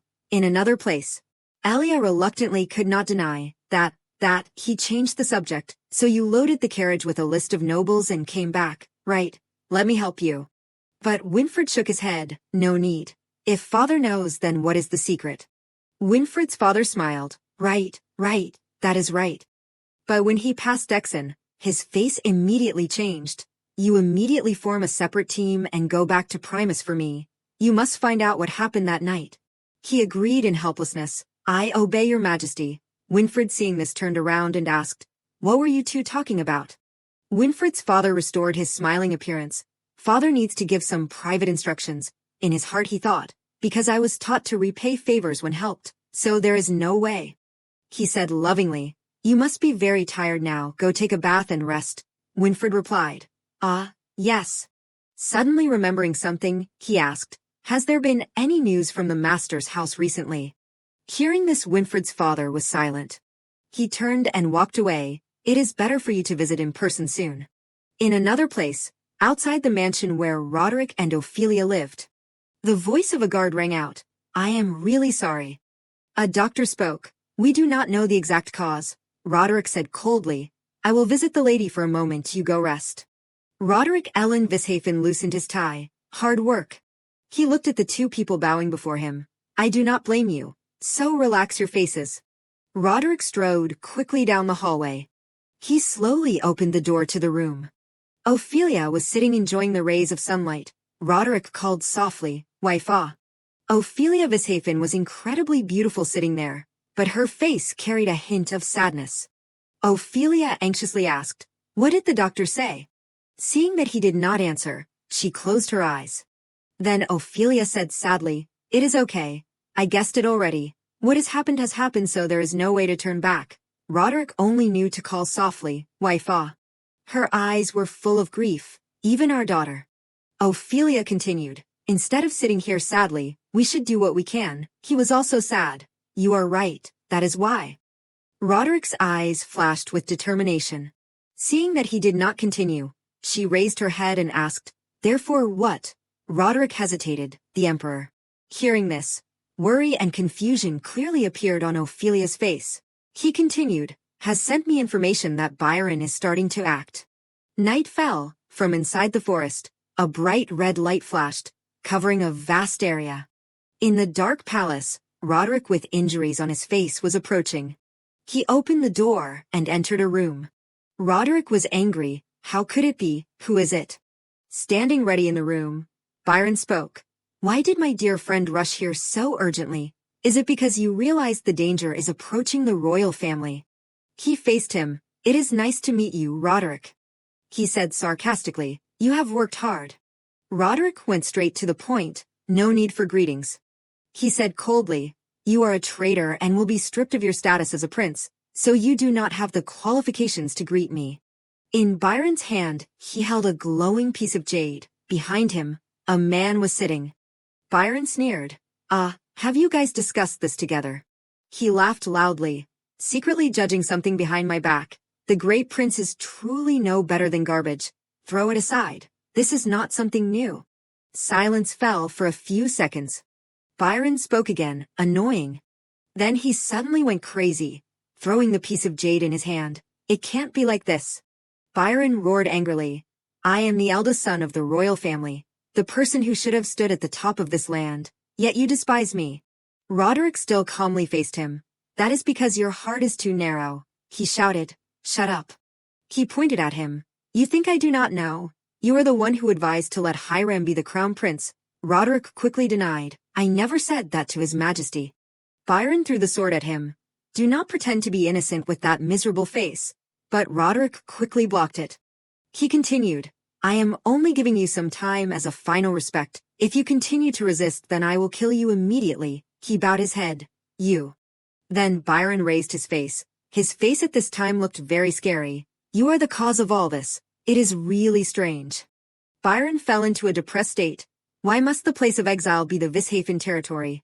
Why did Ophelia leave me and choose you? Why did father abandon his child? The emperor, who had been sitting silently, spoke at this time. Duke, if you do this because you are worried about me, it is okay. He panted. Throughout the past, I have always asked you to teach my son, but now I understand. He has no hope. The emperor begged, please stop him, even if you have to kill my son. Suddenly, a light appeared from the window. Cloud ran to, Your Highness Byron. Gusts of wind rose. Roderick looked at the situation. Reinforcements at this time. Who is it? At this time, Byron was standing in front of him, Roderick. He looked at the face with a few scratches that were bleeding on Roderick's face. I will destroy that shameless face of yours. Byron picked up the piece of jade, and your whole life. He had cast a curse on Elia since she was just born. I am very much looking forward to it. Soon after, Roderick's daughter, Elia, disappeared. The situation at that time was clarified. Too clear. Byron had kidnapped Elia, but the girl disappeared without leaving a trace. He lowered his face and spoke. He appeared to assassinate the crown prince. Ophelia took the letter. After reading it, she covered her mouth in panic. Winfred. He quickly reassured Ophelia. Luckily the crown prince is still safe, so this matter. She continued, this is a once-in-a-lifetime opportunity. Roderick spoke. When your health becomes better I will go find her. Ophelia shook her head. No, you should leave now. She seemed to regain her vitality. My body is fine. Still plenty. We do not have time to hesitate before our daughter's clues. He heard this and was silent, then closed his eyes tightly. Roderick took Ophelia's hand and walked. Okay, we will definitely find our daughter. 3 years later, when it was winter, snow fell white on the bare branches that no longer had any leaves. Cloud wrapped his coat tightly and said, let us stop here today. And the person facing him was Elia. She had grown much taller. Cloud spoke. You have grown up to the point where I almost did not recognize you, Miss Elia. Elia was a little absent-minded. All thanks to Cloud's teaching. He stared at her, secretly assessing her. Basic physical strength, technique and poison handling have all achieved achievements far beyond ordinary people. There is truly the blood of genius running in her. Elia, seeing that appearance, thought, look at that complicated expression. Her eyes were a little cold. Even I have not gotten used to it. And Cloud. Elia looked at him. That scarred face. Cloud again secretly assessed her. The personality has also changed. Are all children like that? To soothe the atmosphere, he spoke first, then the next training session. Suddenly, a messenger bird appeared. Elia was a little surprised. Magic messenger bird. She looked up at it. What is it flying here for at this time? Has the future changed? Cloud took the letter and said, just consider this as free time. Elia was dazed. Free time. He turned his back and left. Yes, I have nothing left to teach you. An indescribable emotion rose in her heart, leaving Elia speechless. Suddenly, Cloud suddenly stopped. He approached, gently placing his hand on her head. Cloud said gently, I mean you can do whatever you want. He continued, now you can take a nap, or take a walk. Elia was surprised and opened her eyes wide. Unexpectedly, she turned and ran away. Cloud's hand was still in that position, stunned, watching Elia's figure disappear. While running, Elia thought, I have tried to get closer to Cloud, so occasionally, he also seems friendly, but it is too close lately. She gasped, change, the future keeps changing. If it is like this and I can't control it, what will happen? Elia was confused. It is true that I want to change, but I am also very afraid. Please, give me more courage, she called out. Winfred. On the palace side, in the reading room, Winfred was surprised. He looked up at the sky. Who called me just now? Winfred was now a tall young man, quietly reading a book. Suddenly, there was a call. Win. He looked around for the place where his name was called. Winfred. Winfred's father waved his hand. I have not had free time for a long time, so spend some time having tea with father. Winfred asked again, have tea? He was a little sulky. That is a dull reaction, son. Winfred's father came closer to where he was sitting. You do not play with father much lately. Is it because you are busy writing those things? He wondered, those magic messenger birds, but it is not clear who the recipient is. Winfred's father continued to ask, who are you sending them to? But Winfred did not answer. If it is that benefactor, they would probably help me. I should keep quiet. He answered vaguely, it is not necessarily to have a recipient. Father is very busy. How dare I disturb father's precious time? Hearing this, his face turned gloomy. Then he pounced and hugged Winfred. This little kid, If you say you miss me, then I will definitely run over right away. You do not need to endure it. He resisted. It is not like that. This is a sign that I am growing up. Winfred's father smiled brightly. You are not that old yet. Anyway, how could father miss the story of your first love? Winfred hesitated. First love. He smiled silently. He thought to himself, why is his reaction so strange? Then Winfred's father began to launch a series of questions. Wait, Winfred, did not you tell the doctor recently that your chest keeps throbbing? He nodded. That is right, sir. He continued to ask, you can't concentrate on work and you do not have the appetite to eat, right? Winfred confirmed, yes. Winfred's father continued to ask, but the doctor said that there is nothing wrong with your health. He did not understand but still replied, yes. Hearing the answer, he confidently concluded, so there is only one answer. You are suffering from lovesickness. Winfred quickly denied, no, I do not love that person. But Winfred's father did not listen. What lady are you fascinated by? Tell me a little bit. He avoided. I already said, it is not love. He was horrified. So it is not a lady but a boy. Winfred was helpless. That is even more impossible. He was still stubborn. No matter who you love, I will always support you. Winfred was annoyed. Are you listening to me? He sighed. Finally the kid called me father again. Winfred said, from the beginning. Is love when the heart flutters, hesitates and is full of emotions. I just can't forget, so I often think about it, and I also care a little bit. Originally I was just curious if he was okay. Winfred suddenly remembered the image of Elia. He thought to himself, it is natural for me to care. It has been 3 years and I still do not know her name and have not completed her request. Winfred pushed his father. Father, go away. He was still smiling. Why? He said helplessly. Father, go take care of politics. He teased. If you continue like this, I will be angry, you know. Winfred had no choice. Then I will tell mother. You really are still planning to tell on me. First, take this. He held out a scroll. Winfred wondered. What is this? He replied. Was not it 3 years ago that you could not meet the Vishafens because they went on vacation? Now I am quite busy, so you should bring a gift there for me. Winfred was excited. Did the master come back?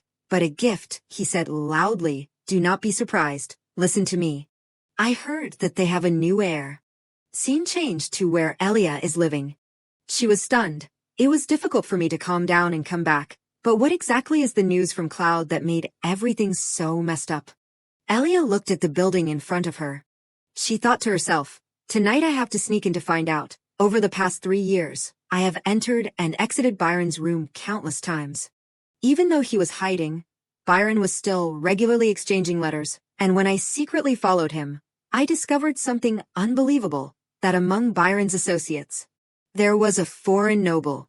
His name is Senesfon from Inselkopf, a neighboring empire located southwest of the empire. He is Byron's source of funding. I can't believe it. What secret did Byron trade to receive this cooperation? Although I do not know the specific content, this is definitely a serious problem. Because I could not miss it, I copied it exactly. If it were not for the gift from Winfred, I do not know where I would hide it. After experiencing such days, gathering information is no longer a problem. What I need to be wary of is the change in the future.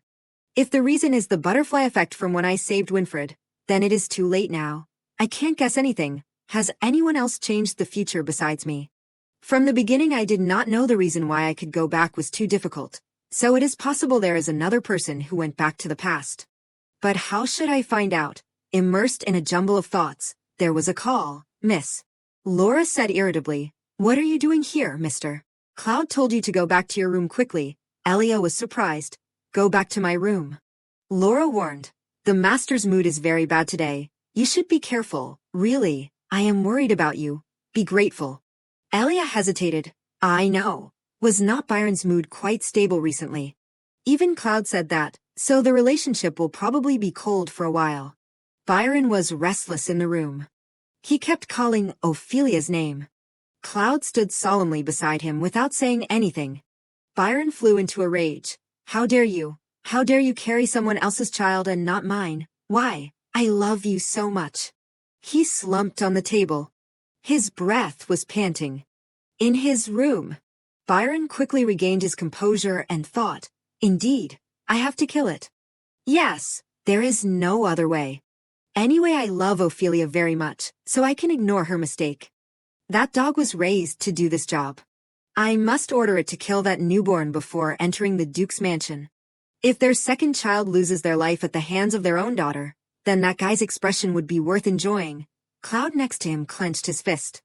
The night sky. Dim light shone through the window. Elia skillfully climbed through the window and infiltrated Byron's room. She was satisfied. Good, I successfully sneaked in. It is so easy that I have become proficient. Byron is a bit negligent lately, not even bothering to cover up this mess. Of course, if standing from Byron's point of view, being wary of a kid that he is already cursed is not necessary, that is really hateful. Elia looked at the mess on the ground and exclaimed, "My God. The letter has not been burned yet. What is the content of it?" And he indifferently threw it here. The next day, Cloud announced, "Today's training session ends here. The rest of the time is free, so you can do whatever you want. Are you injured anywhere?" Immediately after, Elia left quickly. "No, I am fine, so I will take a walk and come back later." She hesitated. "I am running away again. Cloud will suspect me. But my head is too confused. I do not know what to do. I heard that Mother had a new child." "Ah, that is right. Too much time has passed since I disappeared. They are so close, so having a second child is not strange. So when I heard I am no longer the only daughter, I felt very uncomfortable. But why did they change their mind this time? Weren't they always waiting for me to come back? Is there no place for me in Vishafen anymore?" Elia imagined her parents happy with their second child. In her heart was bitterness. If a child like them is born, a noble and lovely child, unlike me, then they will just forget me. Will they forget me? The gloomy sky is like Elia's mood at this time. She said desperately, "No. I do not like it." 2 rows of tears rolled down the girl's cheeks. "I do not want to be forgotten. Please wait for me a little longer. Of course I know I do not have the right to demand. But I have not had time to apologize to them yet, so it can't be." A rabbit peeked out from behind a nearby bush. Elia blankly looked at it. That rabbit also stared back at her. It shyly hid behind the grass. Then another rabbit came closer. And many more. Elia's eyes widened in surprise. It was a family of rabbits. This unintentionally touched the pain in her heart. She sank into the dark void. Wait. The rabbit family left in an instant, leaving Elia in the cold snow forest. The snowflakes were falling more and more heavily. It could also be seen from Roderick's mansion. Ophelia sadly looked at the scene before her. Roderick approached and asked, "Ophelia, what are you thinking?" Ophelia replied gently, "Roderick, no, it is just. Like always, I am just thinking about our daughter." Ophelia regretfully remembered, "I have always regretted it.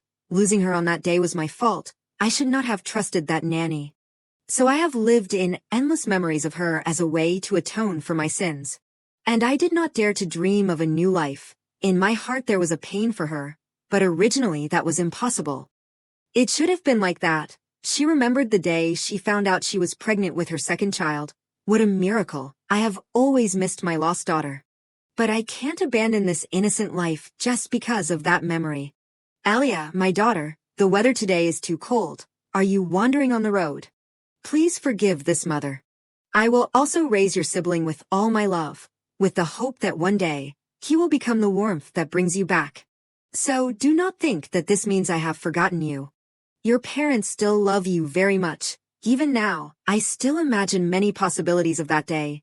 If only I did not leave you alone and shared this joy together." A tear fell down. She regretted, if only I could turn back time. Back to a cold, snowy night. Elia was desperate. What should I do? She ran quickly in the harsh weather. Because I kept chasing the rabbit, I got lost in the forest. It is just the rabbit family. She remembered her father and mother. Elia pursed her lips in extreme pain. She continued to run quickly on the road. The weather was gloomy and foggy. Elia fell to the ground.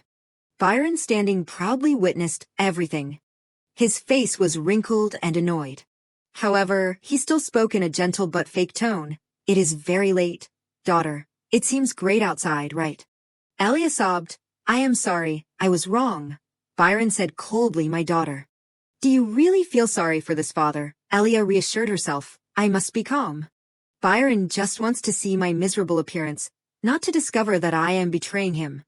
So I must do as he says. Thinking this, Elia begged, please forgive me this time, father. Byron looked at Elia with cold eyes.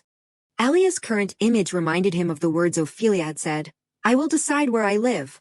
Why should I apologize to your highness? This made Byron make a decision. Tonight you will not be allowed to enter the house. Cloud hesitated. Master, this. Byron interrupted. Do not open the door for her. Does not she feel very comfortable being away from me? Then let her enjoy it and come back later. I must engrave this sin deeply into her heart. Cloud pulled him back. Master, wait. Byron was annoyed. You dared to disobey me. There was no other way. They had to follow Byron's order and close the door. Elia sat on the ground, reassuring herself, calm down. Even if I did not come home late today, Byron would find an excuse to be angry. It is okay. I can endure it. What is this pain? Inside, Cloud was still constantly persuading Byron.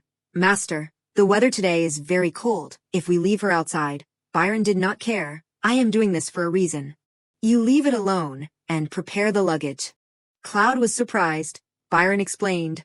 I heard that hateful Vishafen has appeared on the other side of the forest. Originally I did not pay much attention. Because after the last ruckus, they only paid attention to the west. But who would have thought? They have been following those traces for 3 years and turned the empire upside down to search. They are really clinging to the point of being disgusting. But our time has not come yet. So now we have to temporarily retreat. Just let that little Elia faint and throw her into the luggage compartment. No matter what her face looks like, she carries that guy's blood. I do not want to see her at all right now. Cloud looked at him in fear. He thought in horror. In short, it is just to vent his anger. I know that he often acts on emotions, but is not this a bit too much? Cloud wondered, why am I following someone like this? No, wait, what am I thinking in front of the master? Suddenly Laura came to announce, Master, uncle, it is not good. She suddenly fainted. Byron seemed indifferent, as if it did not concern him. Then he said coldly, take care of her. I do not intend to kill her yet. As soon as he finished speaking, Cloud and Laura ran away quickly. Only Byron stood there in silence. Outside it was snowing non-stop. Byron was delighted. The weather today is really great. Elia had completely fallen down. In a daze, she heard a call. Elia, Elia, wake up. This voice, is it mother? Her heart suddenly became warm. This must be a dream, but I can still hear mother's voice. So warm, no, hot is right, my head is spinning. I can't think of anything. In the dream, her mother instructed, just relax and rest, Elia. At this time, Elia remembered Winfred's promise. Please believe me, I promise you, I will pass on the message to your parents. And I will not forget you. I will make myself remember you. Me and your parents will be by your side. Moreover, there are many people worried about you. Elia slowly opened her eyes. Beside her now was only Cloud. She softly called his name. Cloud sighed. Miss, you are awake. Elia said sincerely, Cloud, I am uncomfortable. Wasn't Cloud always lying to me from the beginning? Cloud was silent, unable to speak. The weather had turned for the worse. Cloud's mood was also like that at this time. His hand tightly grasped the blanket. Cloud was immersed in confused thoughts. Could it be? She knows everything. I have been sick for several weeks. A few days later I was stuffed into the luggage compartment, but I do not know the route. I can only be conscious and open my eyes for a moment. Inside the luggage car was full of stuff. Elia was delirious. Cloud took me away. But what is this expression? She remembered the days Cloud took care of her in the hospital bed, his tired face. Could it be that while I was delirious, I did something? Cloud spoke. Miss, do you know my name? Elia's face flushed red. Cloud leaned over to observe. Laura called. Uncle. What are you doing? The luggage is piled up like a mountain, but you are still here to worry about her. Cloud unconsciously hesitated. That Laura questioned, Uncle, do not you feel like you have been strange these past few years? I have not told the master about this yet. What is the reason, Uncle? Inside the car, Elia was still very uncomfortable because of the fever. Cloud hurriedly explained, I am just worried that she will collapse before that time comes, because this child is the master's important tool. Elia said bitterly, worried about me but saying such words, it is ridiculous. I almost swayed by that probe. After all, it was just a dream. At this time, Cloud was facing a danger. What if Elia knew everything? What should I do? Laura asked uncomfortably, where are we going now? Cloud replied, I am not very clear about the destination, but we are going east. Laura turned around in surprise. Cloud continued, they are very persistent in following, so it is very likely that we will change our plans midway. Laura was startled, so we have to live in homeless conditions until when? That is impossible. Cloud lowered his head and pondered, remembering the words Capella had said. Do you understand, Cloud? If you feel moved by that child, then look to the side. Ask who the child you need to protect is. You still have your niece. Laura blankly looked at her uncle. Cloud promised, do not worry, I will take care of you carefully so you do not feel inconvenienced when camping. Laura was surprised. What? Winfred happily rode on horseback. He said happily, the weather today is great. Winfred turned around and said to the aide, thanks to you, I did not encounter any obstacles when coming here. We arrived earlier than the appointment time.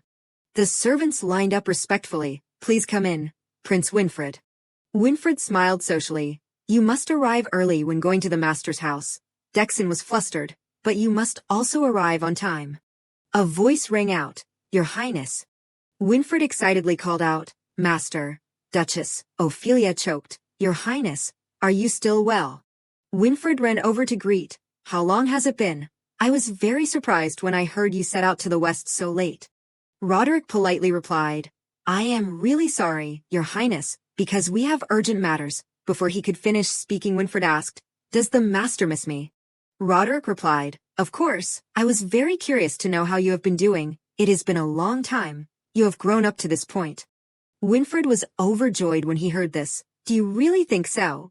But I am also about to come of age. I have grown taller and my voice is deeper and better. But before talking about that, he took out gifts from small to large. You must accept my congratulations first. This is a gift that His Majesty sent, including new fabric, ingredients that are good for health, and a scented pouch. To help sleep well. Roderick was helpless. Your Highness, is not this a bit too much? Winfred still kept that smile. No, I have also prepared another gift. Roderick looked blank. Is this excessive gift-giving inherited? Very lovely. Winfred made a solemn expression. And the gift that I put the most effort into is this high-end music box. This is custom-made, so the two of you remember to show it off. Ophelia smiled kindly. Thanks to you I can smile like this. Please convey my thanks to His Majesty. Winfred replied, Yes, leave it to me. He was secretly happy in his heart. Luckily, they do not seem too sad. Before leaving, his father said, Win, I have something I want to tell you. This happened when you were young, so you may have forgotten. The Duke's family once lost a daughter. Now they have a child even though they still have not found that daughter. So they may be more sad. Winfred choked. Yes. Remembering the words his father had said, before giving gifts, carefully observe the expression of the people in the mansion.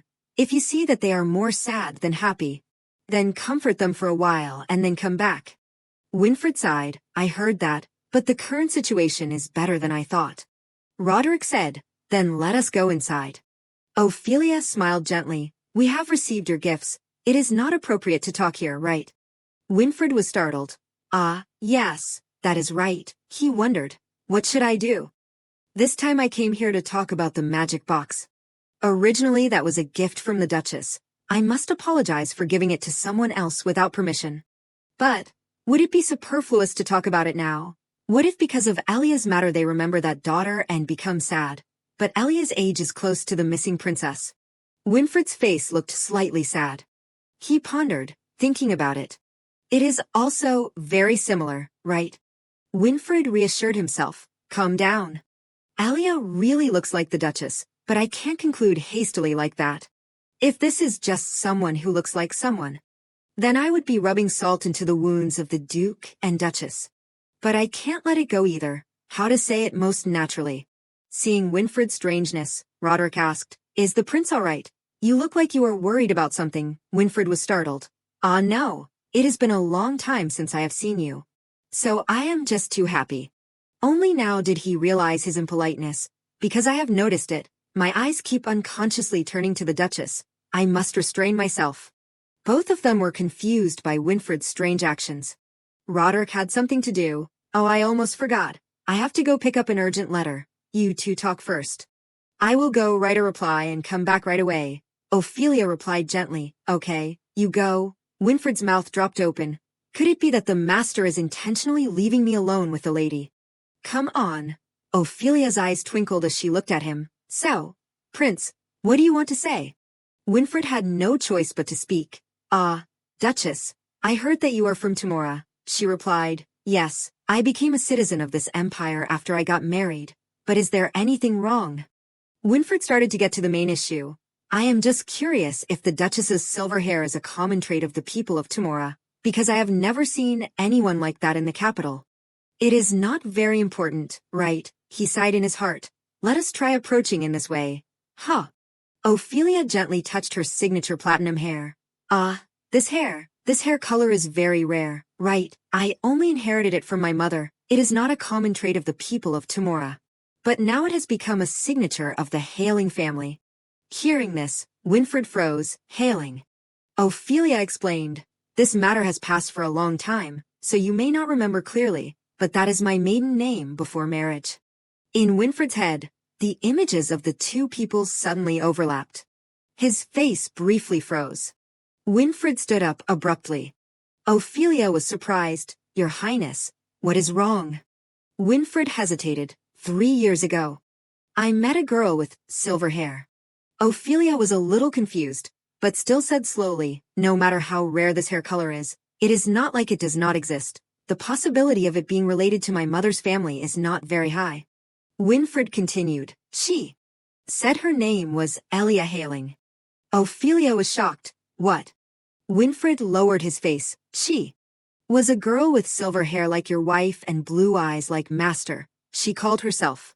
Speaking to hear, he suddenly stopped. Ophelia cried in a choked voice, "Elia." In some place, a letter had been sent to Ophelia. "Sorry for not replying to you until now, because my schedule is too tight. I forgot, but you were the one who told me to come here. So forgive me this time. And Tada, I have arrived at the eastern port of the empire. I will come to see you soon. So do not prepare any welcome parties. Regarding your current situation, I have to see it directly before I can say it. To be honest, I can't guess what it is at all. It might hurt your pride a bit, right?" Candace became more flustered than ever. "Of course, I am not the best mage. There is no more letter paper." "Well, there is no other way. Just leave it like that and send it. This person is Candace Epica, the head of the academy in Timora." She ran off panting just like a child. Looking at the pile of books she had knocked over, Candace was flustered. "I am too rushed." A man rushed over. "Miss, let me help you. You are carrying all this stuff and coming to this empire." Candace opened her eyes wide in surprise. "How do you know I am from Timora?" The man replied, "Just now when you were writing a letter, you muttered it out loud. But you should bring less luggage before taking the carriage. I am not just saying it for fun. It is very dangerous." This made Candace even more curious. "Dangerous? Why?" The man explained. "These days, robbers are rampant in the mountains over there. It seems that they will rob all the luggage of the travelers they meet on the road. So any car that is full of stuff is the #1 target. That is why I advise you to bring less luggage. It is best to take a private carriage." Candace wondered. This area did not have such things before, right? The man was a little stunned. "How do you know so well? Isn't this your first time coming to this empire? Just as you said, this area has become worse in the last 3 years. I do not know how. The criminals from the west have fled here. It is really incomprehensible." Candace was silent and did not speak. She replied politely, "Thank you for helping me. I am leaving." The man said, "Okay. Travel carefully." At the beginning of the road, Candace sighed softly. She told herself, Ophelia must quickly find her daughter. Over here, Byron's men were riding horses past. Behind the car was Elia hiding. Candace wondered, but I do not know where to find her now. Elia was still a little tired from the fever. The sky today is so beautiful. Scene changed to the Duke's mansion. Roderick had just heard the news. Elia is in Primus. Winfred was at a loss for words. I am sorry for not being able to say it sooner, but it seems that Elia is in a very dangerous environment. So I could not say it casually. Ophelia buried her face in her hands. So it is true. Winfred lowered his face, and Elia also asked me for this. She wanted to pass on a message to her parents, and wanted me to keep it a secret for her. That she will return, although we can't meet now. But just wait a little longer. Hearing this, Ophelia cried even louder. An adult man like Roderick could not hold back his tears either. At this time, Winfred realized something. Elia, you do not need to ask for this. They have always been waiting for you and will always be there. Look, even at this moment it is like that. Ophelia regained her composure. I am really sorry, Prince. I can't stop crying. But now I have calmed down. Winfred was flustered. You do not need to apologize, but it is a coincidence. The girl you met was the princess. Ophelia smiled brightly. It must be because you have a connection with my Elia. Winfred was surprised. A connection. She added, Elia was once your fiancé. Winfred's eyes widened. Rode froze. Wife, seeing this, Ophelia reconciled. I was just joking for fun. Winfred blushed. What is this? Elia is my fiancé. Elia is mine. Winfred was confused. What are you talking about? She began to tell. The story is like this, the royal palace before. It was a matter of many years ago. Roderick's family and the emperor's family had a friendly meeting. A young voice rang out. I do not want to go anywhere now. His mother asked gently. Why, son? That boy continued, that it is not like I am doing anything special. It is just that I want to look at Elia. Is it okay? Just such a question made the parents laugh non-stop. Ophelia asked, is that so? Is Elia very pretty, son? Winfred said firmly, oh no, yes, the emperor exclaimed. Oh dear, this is not good. We must let your daughter and my son get engaged. Roderick's face darkened. I hope you do not joke like that, Lord. Pels laughed until he cried. Why? My son is a great husband, you know. Roderick was helpless. I do not mean to say that his highness is lacking. Pels was still joking. So it is me. Your future-in-law has a problem. Roderick could not speak. These current actions. Winfred innocently asked. What is engagement? His mother replied slowly. Ah, it is a promise to become husband and wife in the future. It is a lifelong relationship, where two people are willing to stay together for life. They will love and protect each other. Winfred's eyes sparkled as he looked at the little Elia in front of him. He happily said, then I want to. Together with Elia, before he could finish speaking, a voice interrupted. No. Roderick was furious. It is still too early to discuss marriage for Elia. Maybe in 100 years, even if it is His Highness. You have to wait until adulthood. The emperor laughed non-stop. This guy, why are you so serious, father? His Majesty means it as a joke, right? Winfred's eyes were teary. The emperor immediately became serious again. I was wrong. Do not make that sad face anymore. Winfred was still sure. I am not joking. I want to get engaged to Elia. Ophelia was amused. That is how it is. Winfred blushed. It is more embarrassing than I thought. She smiled brightly. He was clearly embarrassed, but I welcomed it wholeheartedly. I was very happy, because I had all the people I loved by my side. So I do not think there could be a more perfect day. If your highness gets married, you may understand in the future.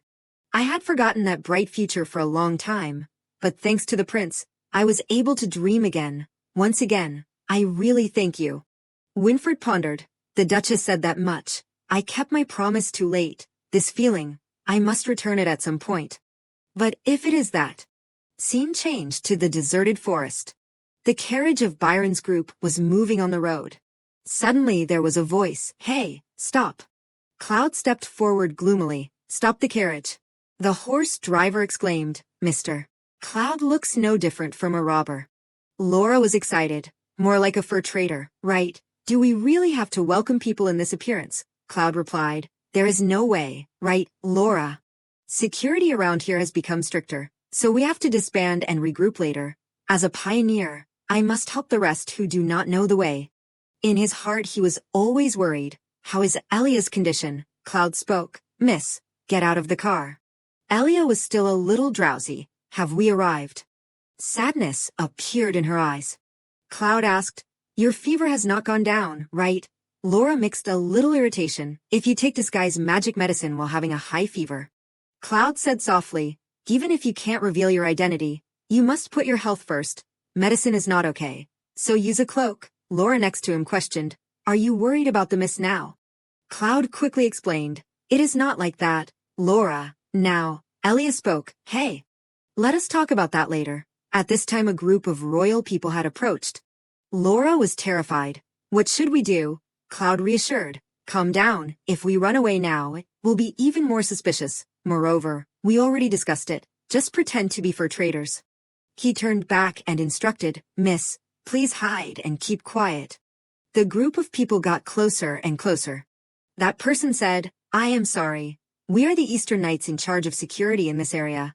We are patrolling because there have been many robbers recently, so please state your identity and reason for passing through this area. Cloud introduced himself with a false identity. My name is Ben, a fur trader. I am on the way to transport leather that was imported from the port. The patrol soldiers were stunned for a moment. The leader spoke, can you prove that you are a merchant? Cloud was still calm. Yes, there is a transaction book in the carriage. The guard tried to think, this face is familiar. When their eyes met, they were both startled. Before anything, they attacked. Another guard panicked and shouted, what are you doing? The person was fighting and explaining, it is on the crime wanted list. He is the criminal that Mr. Dexon has been sending wanted notices for in recent years. The other guy was surprised. What? Quickly go back and call for more people. Cloud thought, Alexia, it is useless. It is hard to avoid conflict like this. Before things get bigger I must kill them and run away. Suddenly there was a voice, Cloud. Cloud stopped, making the guard surprised. He panicked, what is wrong? Suddenly the sword lost its strength, but it is not that heavy. Elia spoke, I will fight with you. She walked confidently. This will be an opportunity to test my abilities. Cloud was surprised, Miss. He advised, you can't fight now so you do not need to. Elia refused, if it is not now, when will I get to practice? Elia calculated, Cloud will kill those knights, so no matter what I must stop it. She pretended, do not run away.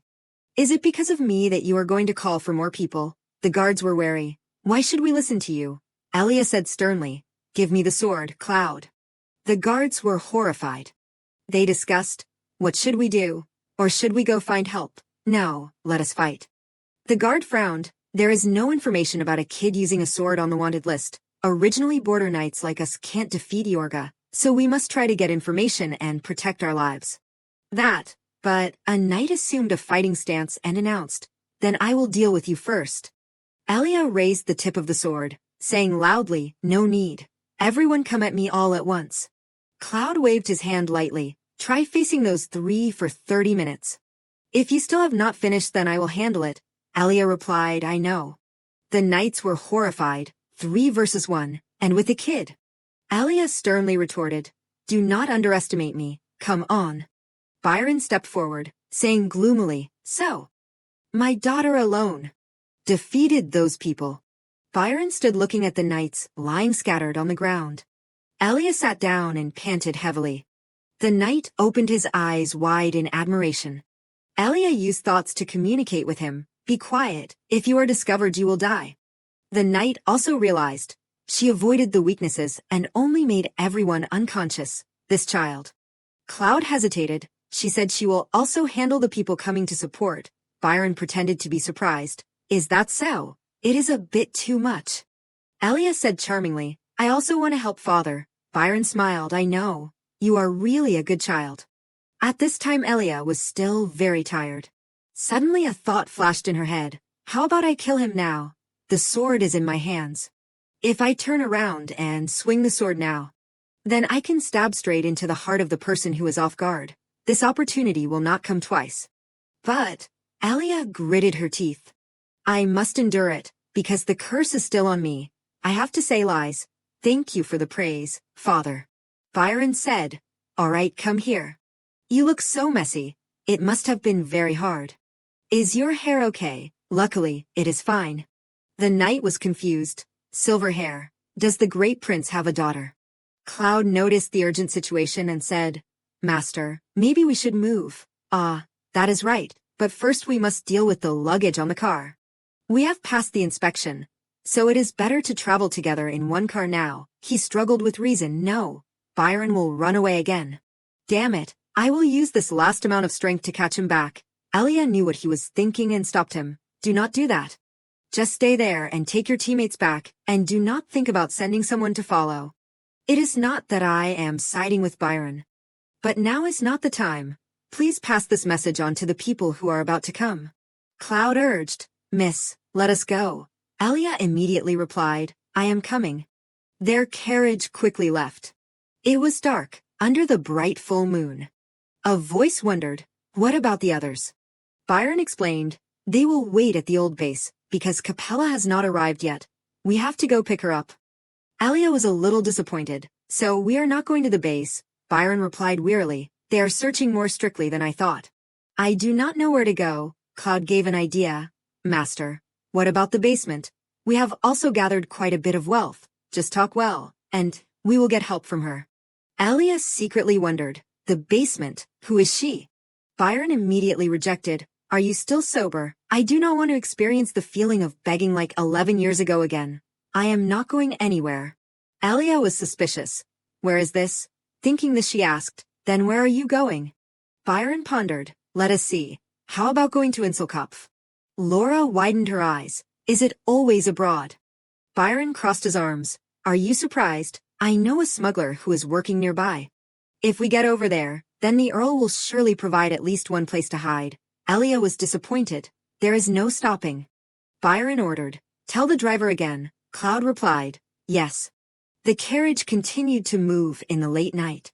In another place, Dexon kicked open the door and entered, which knight saw Byron. Is it you? Then answer my questions. That person hurried forward. Yes, Mr. Dexon, but he is injured, so please take it slow. That knight spoke. Oh no, I am fine. I also thought I had to quickly report the news to you. He began to tell. It is the story of a girl with silver hair who helped me. Dexon was silent. The knight began to speak in detail. The story is like this. Hearing the matter, Dexon was incredulous. How could it be? 3 years ago when I investigated in Primus, there was also a story about a girl with silver hair, along with a long strand of hair attached to the crown prince's cloak at that time. But that alone could not be sure of anything, so I kept the secret in silence. So that girl is living next to Byron. It is the princess of Vishafen. The knight said, and she also said something very strange to me. Dexon was surprised. Something very strange. She said that now is not the time to arrest Byron. Dexon froze. Dexon wondered, what does she mean? If this testimony is true, then the princess used Yorga's swordsmanship, and she called Byron father. That is, although the princess was raised by Byron as a daughter, she is still aware of her true identity. She is really a smart girl. I do not think she is talking nonsense. Seeing that Dexon had not spoken for a long time, the knight asked, what should we do? He suggested, if we send a raid team now, we can catch them. Dexon made a decision. No, do not send a raid team. You and the other knights must keep this a secret. The knight was skeptical. Do you believe it? The words of that child. Dexon stopped him. Let us leave the matter of believing it or not for later. Just the things that have been exposed are enough to show that the child is a hostage. If we arbitrarily arrest Byron, then that child will be in danger. So, I will return to the royal palace and report first. His Highness the Crown Prince is returning. As soon as he saw the aide, Winfred cheerfully greeted, Mr. Dexon, you have worked hard, running all night to get back here. Dexon respectfully replied, Yes, I have returned. Winfred said, Yesterday I was very surprised. I did not expect you to have urgent business all the way in the east. When Winfred was at the Vishafen's mansion, he received a notification, an urgent message. Dexon lowered his face. It is really embarrassing that I entrusted the protection of the Crown Prince to the Duke's family. Winfred still gently reassured. There is no way. Thanks to that I got to stay at Master's house for another night. I was very happy. So, it seems you have gathered important information. Roderick's face appeared with a harsh look. Winfred said seriously, seeing Master coming to the royal palace is enough to know. Dexon said kindly, yes, I will present everything in detail. Up to this point, if we rearrange all the information. The Duke's family and the Emperor met. The Emperor looked at the letter and said, so the Vishafen's Princess Elia is still alive. She is living under my foolish brother, and said not to pursue. What do you think about this? Roderick was sad. Winfred nominated. Let us hear it, Dexon. Dexon replied, if it is as described, then the princess has the qualities of a sword master. Even though these are border knights, not everyone can stand up to her alone. And yet she could not escape Byron. That is too unreasonable. At this time Winfred also realized something strange. He turned to his father and Roderick and said, that is right. Clearly Elia from a few years ago also said that she would leave whenever she wanted, if she did not have confidence. How could she be so sure that she would return? The Emperor hemmed a little. Everyone agreed that the action was for a reason, but what exactly is that reason? Roderick's face trembled slightly. He suggested, what if we conduct an investigation of the nobles under the order of the royal family? As soon as the words were spoken, the whole table was silent. The Emperor was slightly angry. Are you planning to stir up the noble world? Roderick reported, I followed the trail from the west and finally found his location, but I was one step late. He had already left. Although there were traces that he had packed up in a hurry, the amount of luggage he took was quite a lot. Such a large amount of stuff, but they retreated so quickly. That means there is someone behind them supporting them, the Emperor pressed, so there is an outside force. Roderick added, but the influence of the outsiders is clearly limited. The Emperor said sternly, you know what that means and you still say it. Roderick calmly gave his opinion. There must be an accomplice in this empire. The remnants of the rebel faction are still there, that is clear. The Emperor was silent.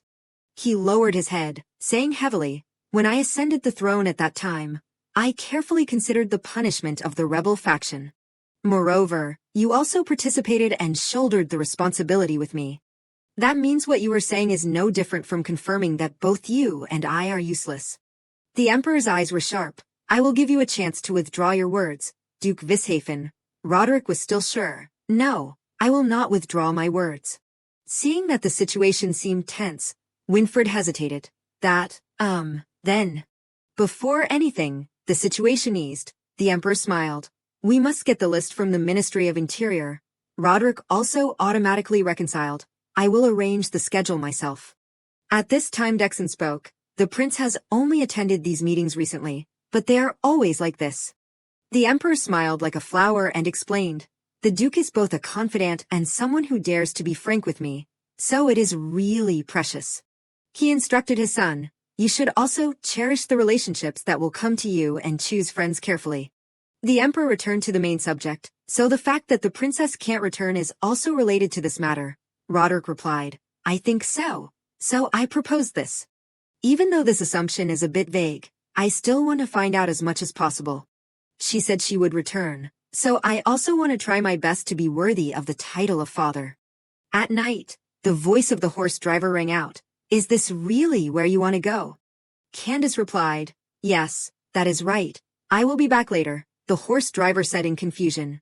You are really a strange person. You must be sober. This place has been occupied by dangerous people for a long time. I will only wait for 3 hours as promised. Please go quickly and come back. Candace was sure. Yes, I will be back soon. Candace looked around, feeling a little excited in her heart. I have found the right place. Dangerous places like this usually have original information circulating. Ophelia's family is too upright. So they never thought of coming to this place. A friend like me must stand up to help them. Although I can't find a reliable informant immediately, I can find the biggest tavern to go in and take a look. Suddenly a scream echoed. Candace startled in panic. On the other side, 2 men were bullying a woman. Come play with me. That girl struggled. Let me go. Candace thought. That girl is in danger. Laura was flustered. I am just going to do some chores. Candace panicked. I must help her. Which magic should I use? Suddenly Elia appeared to everyone's surprise. The pervert was stunned. What is that? He opened his eyes wide. Elia covered her face tightly, landing neatly on the ground. The other guy said blankly, What? What is that? Just a kid. Elia rushed over and attacked him. Candace was amazed and speechless. The group of people lay scattered on the ground. Elia said in a low voice of blame, It was hard to find you. Father is very angry because you are late. Candace was still immersed in a jumble of thoughts. Blue eyes. What is that? An extraordinary girl. Candace called out, Hey, I want to talk to you two for a bit. Elia and the maid paused. She hurriedly bowed. You are the one who tried to help me, right? Thank you. Hearing this, she was confused. No, I did not do anything. The maid replied, Then we will go now. Candace froze as she watched both of them turn their backs and leave. She hesitated. Wait, I just want to talk. As soon as she finished speaking, Candace was surrounded by an alarm magic tool. She was worried, if I stay here then the carriage will leave. But I am very curious about that girl. Is this normal curiosity? Candace frowned and thought. Think carefully, Candace. I should find information about her daughter instead of a stranger. She turned her back and decided, that is right, if there is a connection, we will meet again. Inside the room, the sound of breaking things and cursing rang out. Damn it. Byron with sharp eyes, you mean you won't let me hitchhike? The other party replied, Then you have to give me some extra reward money, he shouted. You. Right at this moment the maid entered and spoke. We are back. The other party was still bickering and cursing. She said to Elia, I will go get water for you to take medicine. Just sit here quietly. Byron sat and questioned the employee. Now you want to change your mind. That person explained with difficulty. I do not want to, but the situation has changed. I heard that a traitor is nearby. Hearing this, Elia was startled. He followed her figure and recounted. On the way here, I saw a lot of corpses. The waiter pondered. Why did the rumor spread? Could there still be survivors? Byron asked. Daughter, can you answer me? Suddenly Cloud appeared. That was my negligence. This is the first time the miss has practiced the lessons, so I should have checked carefully. Byron questioned. What you are saying is not wrong, but why did you make such a basic mistake? Or was it intentional? Elia worriedly listened to the conversation. Cloud explained. How could I do that? It is just. He asked, So how do you plan to take responsibility? He glanced at her. Both of their eyes met. Elia hurriedly walked upstairs. She ran quickly on the stairs. Entering the room, Elia slammed the door. She was scared. It can't be. Did Cloud really discover something? But why would he help me? Elia remembered how he treated her and questioned. Or is it just kindness? What exactly is it? He always treats me like that. She asked herself. Why? Elia remembered Winfred's instructions. Please accept it completely. She was silent in the room alone. Elia asked countless questions, finally. She was full of sadness. I can't even meet the people I want. Elia sat down and hugged her head in pain. In another place, a pencil was sketching busily on paper. Winfred picked up the newly drawn picture and wondered, I guess it is okay, right? He was full of pride. Even though I drew it, it looks quite similar. Now to put it in a frame. The whole room was full of unsatisfactory drawings thrown around. Just then there was a knock. Windred spoke. Come in. A girl gently pushed the door and entered. Binka carried tea and smiled. Prince, I have brought the hot tea here. Are you still drawing? He called out. Binka. Windred said. You came at the right time. Can you tell the servant outside to bring me the picture frame? She replied. You are done drawing. Congratulations. He said. I feel so bad. You just came back from vacation and I am already making you work again. Binka put down the tea tray and smiled. No, you do not need to be like that. Me coming back from vacation and working. She began to pour tea. Binka continued. Is something I scheduled in advance. Winfred looked at her and smiled approvingly. He blurted out. Binka is so kind. She was curious. So who did you draw? Winfred was excited. This is. Binka looked at him waiting for an answer. Unexpectedly Winfred stopped speaking. He scratched his head in confusion. I am sorry. It is strange to say it. The atmosphere suddenly became quiet and cold. She looked sad. So that is it. I am just a maid. Winfred quickly explained. It is not like that. I am just embarrassed. Binka smiled. Yes. She left saying goodbye, then please rest. Before leaving, Binka signaled to the two guards. Her face was gloomy as she walked down the hallway. Binka glanced outside. She thought regretfully, the effect is sometimes there, sometimes not. Binka suddenly spoke. Are you luring me into a deal? Immediately after, something flew in. A joking voice. Oh, is that so? A gloomy voice rang out. That magic tool also has its limits, because it is still in the testing phase. You have heard the explanation but you still want it. You are really a greedy lady. Binka said, I did not expect its effect to be so poor. Give me more or change it to something else. The other party immediately disagreed. No. Do you know how difficult it is to create magic that can touch the minds of others? You are not worth my attention. The other party said disdainfully, your dragon blood is really attractive. But that is all. I have fulfilled my obligations in this transaction. The other party warned, if you do not want to be discovered sneaking into the royal palace, then stop. I am leaving. After saying that, he disappeared, leaving her alone in the hallway. Right at this moment, a male servant came. He looked at Binka wondering, who is standing there, too unfamiliar. The male servant approached. She was silent. Then suddenly spoke pretending to joke. You really are you teasing me for just returning from vacation? I am Binka. At another mansion, a greeting rang out. The Duke has returned.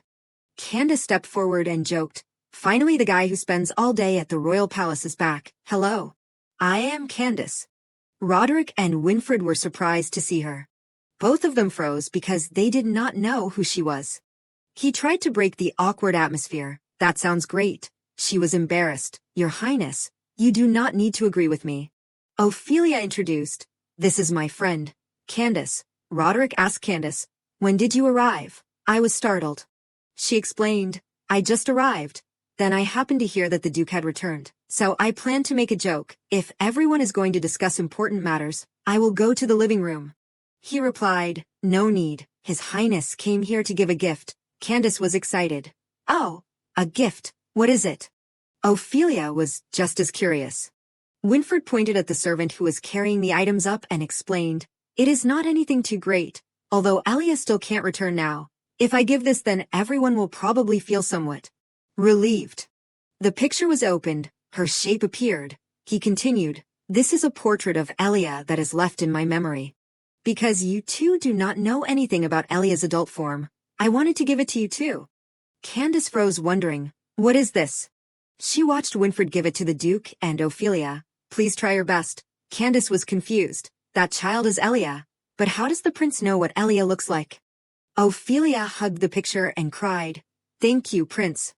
Candace thought, even though I do not know what is going on, but seeing Ophelia so happy, then I feel better too. She asked, but will anyone tell me what is going on? In the morning in another place, Elia was sitting by the window. Suddenly there was a call, miss. She startled and turned her head. The maid announced, now we will gradually depart. Suddenly she shouted, why did you open the window without permission? I have said it, your silver hair is precious, so do not let everyone see it.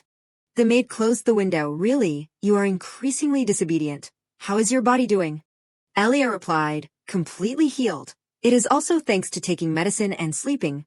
The maid continued, that is good. I will give you disguise medicine.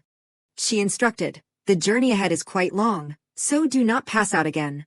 Do you know how tiring it is to take care of a sick person? Elia held the medicine bottle feeling wronged. I did not do anything. The call below echoed. Are you done?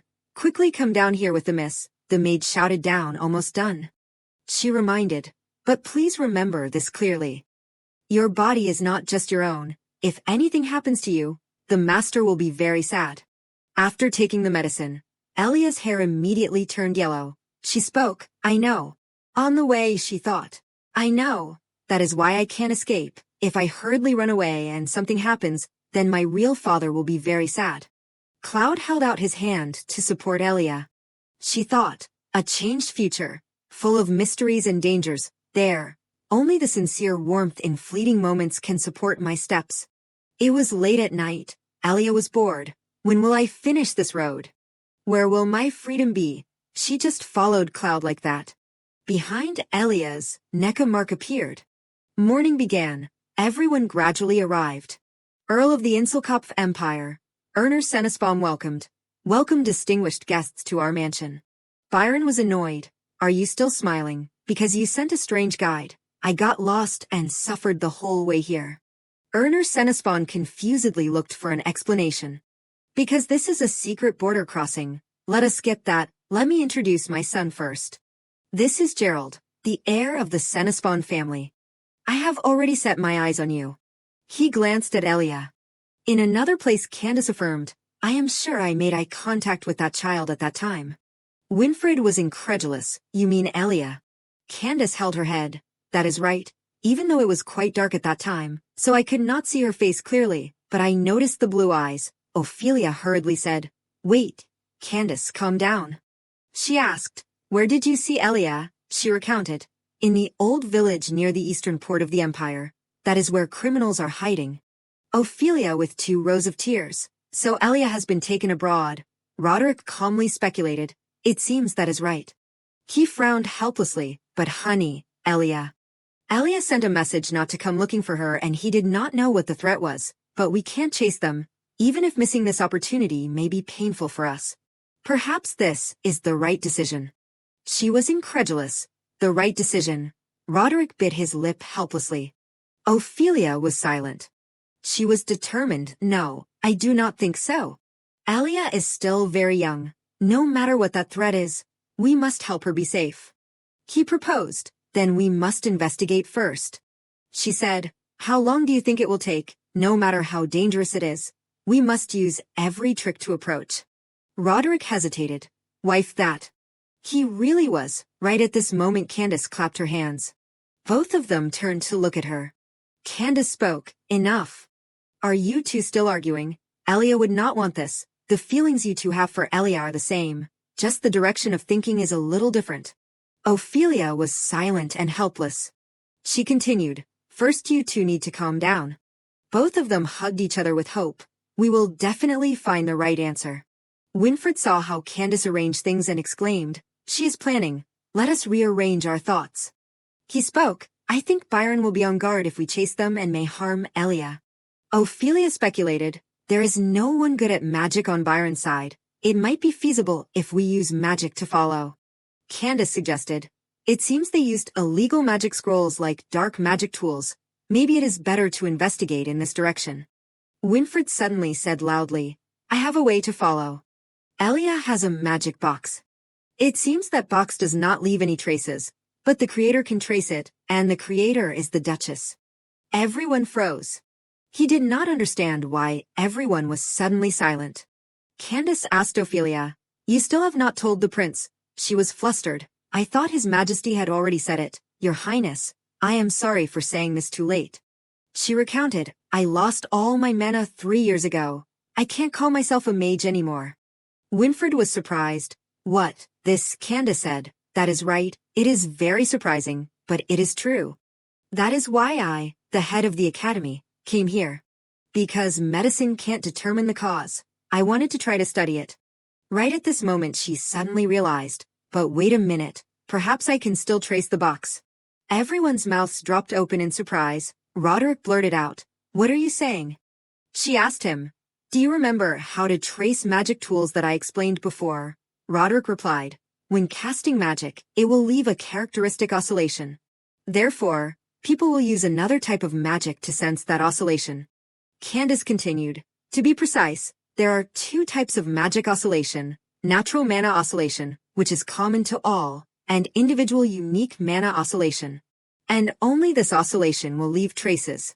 How subtle the ability to hide this oscillation, how well it can be detected, is the measure of a mage's level. That is, no matter how subtly the oscillation is hidden, it will be detected by top mages. He was confused. So the Duchess does not leave any traces, she explained. To put it more simply, there is no mage stronger than Ophelia. So detecting the traces is impossible, she spoke. At that time the prince was still young, so I only explained it briefly. Winfred was surprised. The strongest mage in the world. Candace asked her, But how did you say you can trace it? Even though you have lost all your mana, that magic tool still works as before. Is there anyone tracking it besides? Ophelia replied, just need a stronger mage than me. She was incredulous. In theory that is right, she explained. Now I can't use magic. So there is no need to keep secrets. Moreover, in front of me there is another outstanding mage. Ophelia looked at Candace with full of trust.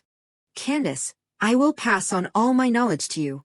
Do you want to become the strongest mage on this continent?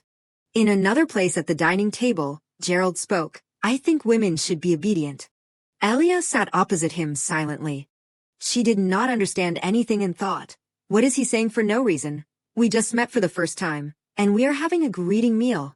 He smiled and explained, I am just complimenting that your table manners are very standard. Do not you understand? Elia tried to reply, thank you. She thought, no one compliments like that. I do not want to talk to this person. But there is no reason. I have never met him in the past, so I do not have any information. Seeing that Elia was not focusing, Gerald called, so, hey, are you listening? I am asking what your name is. He began to guess. Let me guess. It probably starts with the letter R, right? She replied, I do not have a name. Gerald was incredulous. Huh? Who does not have a name? If you do not like to say it, then just say you do not like to. Elia was silent. What can I say if I do not have a name to say? Of course my name is Elia, but I in the present do not know that name. Annoying, he said, then let me give you a name. Let us see, because your beautiful hair is pink gold, blonde. Elia became increasingly irritated. She spoke, hey, I just want to live here quietly and then leave, so do not pay attention to me, he smiled. How can I not pay attention to you? We are going to get engaged. Hearing this, Elia was surprised and incredulous, freezing. What? Gerald asked. What do you think is the reason why the adults are eating separately? Of course it is to talk about marriage. A moment later Byron said coldly, no, I do not agree to the engagement. After hearing it, Erner Senespan was incredulous at that answer. He begged, why did you refuse so quickly? We can strengthen our relationship. Do you not think it is good? He replied, because I trust the Earl, so I will reveal the secret. Erner Senespan was curious. Yes, what is it? Byron said, that child is not my biological child. She is just a hunting dog that I have put my heart into raising. Are you planning to ruin your son's life with such a mediocre person? Heath was incredulous. Yes. He said contemptuously, please think carefully, Baron Senespan. Do not dare to covet my things. Everything is for you. Erner Senespan worried. What do you mean? Is your daughter adopted? And just a hunting dog, then. Byron gave the stack of paper to him. This is a gift for you. Erner Senespan hesitated. Thank you, Lord Byron. So much information about the Empire. With this, the royal family will definitely trust me. In his heart he despised. Idiot, not astute at all. Just keep that greedy nature, and you can only crawl under other people's feet. If he listened to the lady, then he would have seized power long ago. Now he can only hold on with the money from the previous generation, but it seems to be reaching its limit. It won't last long. Erner Senespan was startled. Yes. What did you just say? Byron replied. Nothing, just keep looking. Meanwhile Gerald kept asking, do you know how to embroider? How much do you know about piano? Do you know how to tie a tie for your husband? How is your driving skill? If we get married, remember to change that rustic dress. He was full of arrogance. My family is about to be promoted to the title of Duke, so by a dress that is worthy, the Duchess must maintain her dignity. Elia was tired of the words Gerald said. She had to escape and held her head thinking, he is really crazy. I am here as a guest, so if I anger him then Byron might go crazy. But the scary thing is not here. I must not get sick and have a confused mind. I must try to endure. Just when Elia was not paying attention, Gerald called out, you are here. She startled and pulled his arm. Gerald fell forward in a panic. A sound rang out. Unexpectedly Elia fell on top of him. Gerald looked at the person in front of him as if he did not understand what was going on. She was also surprised by her actions. He pushed Elia away and shouted, how dare you? Luckily Cloud managed to hold Gerald's hand in time. He shouted, what? He explained, you can't use actions to threaten the miss. I will protect her because I am her guardian. Gerald was angry. I did not ask you. How dare a lowly guardian like you insult a noble like me? Elia next to him wondered. Does he not know anything about Cloud? He threatened, a person like you. I just need to call my knight and you will be done in 1/. Cloud said coldly, 1/. Hearing that, Gerald felt a chill down his spine. He said, go on. He trembled. 1/ is just 1 hit. Gerald hurriedly ran away. Just wait there. Both of them were surprised by his actions. Cloud asked, are you hurt anywhere, miss? Elia hesitated to reply. She noticed Cloud. So much sweat. Could it be that he ran here because of me? She asked in disbelief. Because of me? He spoke. The engagement is just a lie. Elia asked. What? How do you know? Cloud replied. The master won't let the miss go. She thought. It sounds a bit uncomfortable, but it is really convincing. Both of them stayed in their positions and were silent for a long time. The sunlight shone into the garden.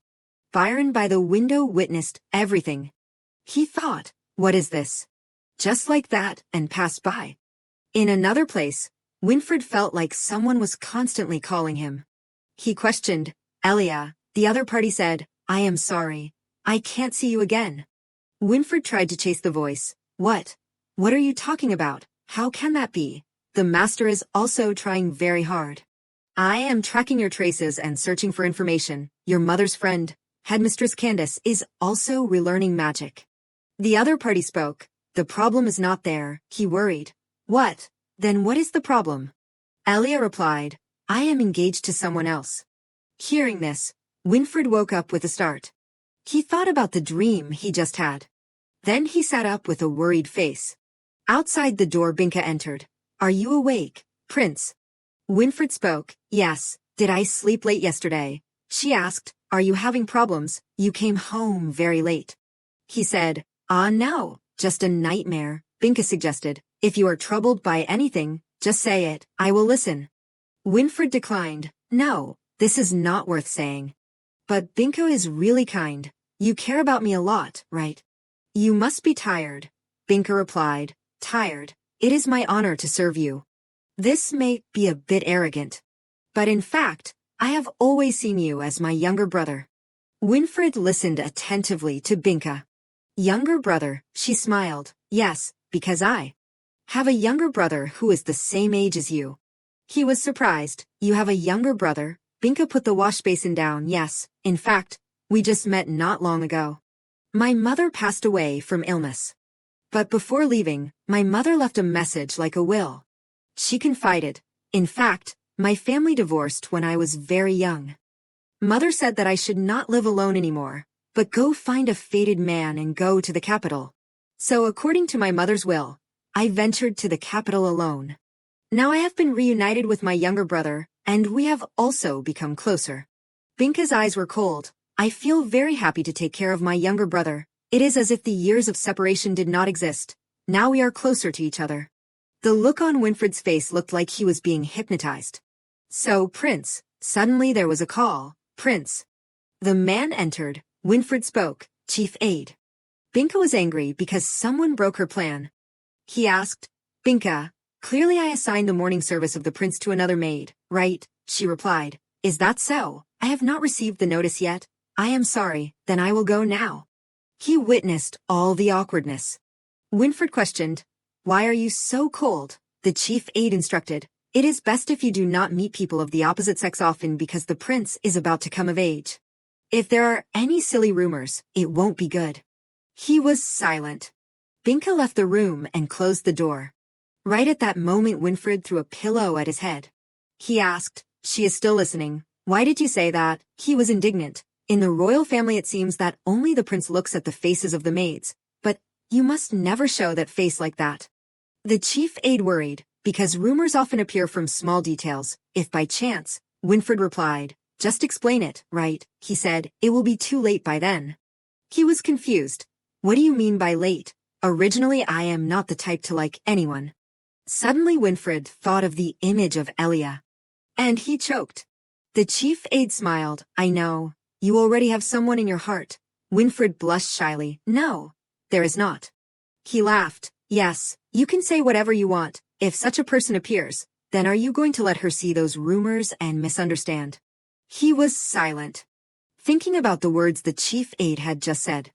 Winfred decided, I know, I will be careful. He happily handed over the stack of paper. Yes, this is your schedule for today.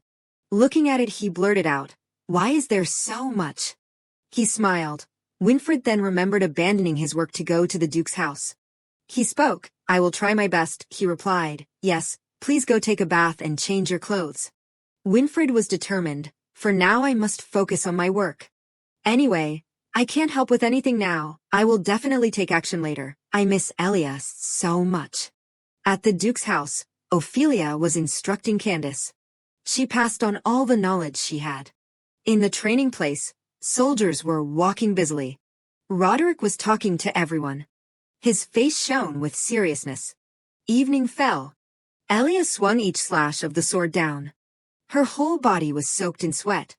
Right at this moment Gerald appeared right behind her, making her shudder. Elia immediately escaped. Right at this moment a cup of water was handed out in front of her. Cloud was there since when? She took the cup he offered. Cloud quietly watched her drink. Suddenly, he smiled gently. Night had fallen. Half a year later, at the Duke's residence a joyful voice rang out. The child was born safely. Roderick hurriedly opened the door and rushed in. The midwife handed the baby to him. Duke, here. Looking at the crying baby, she exclaimed, the young master is really handsome. Roderick was silent looking at the baby. He was flustered. Wife, you have worked hard. The beautiful baby is like you, Ophelia smiled. Is not it more like you? Have you thought of a name? Suddenly, Candace rushed in. Ophelia, Duke, what is wrong? It is not the due date yet. She instructed. Candace, just focus on your research. Do not worry about me. She was excited. What are you talking about? Is that my second nephew? Why is he so handsome? Now that I have seen his face, I can rest assured and leave. Ophelia was surprised. Candace explained, I seem to be able to overcome the wall I built myself. Everyone, please wait a little longer.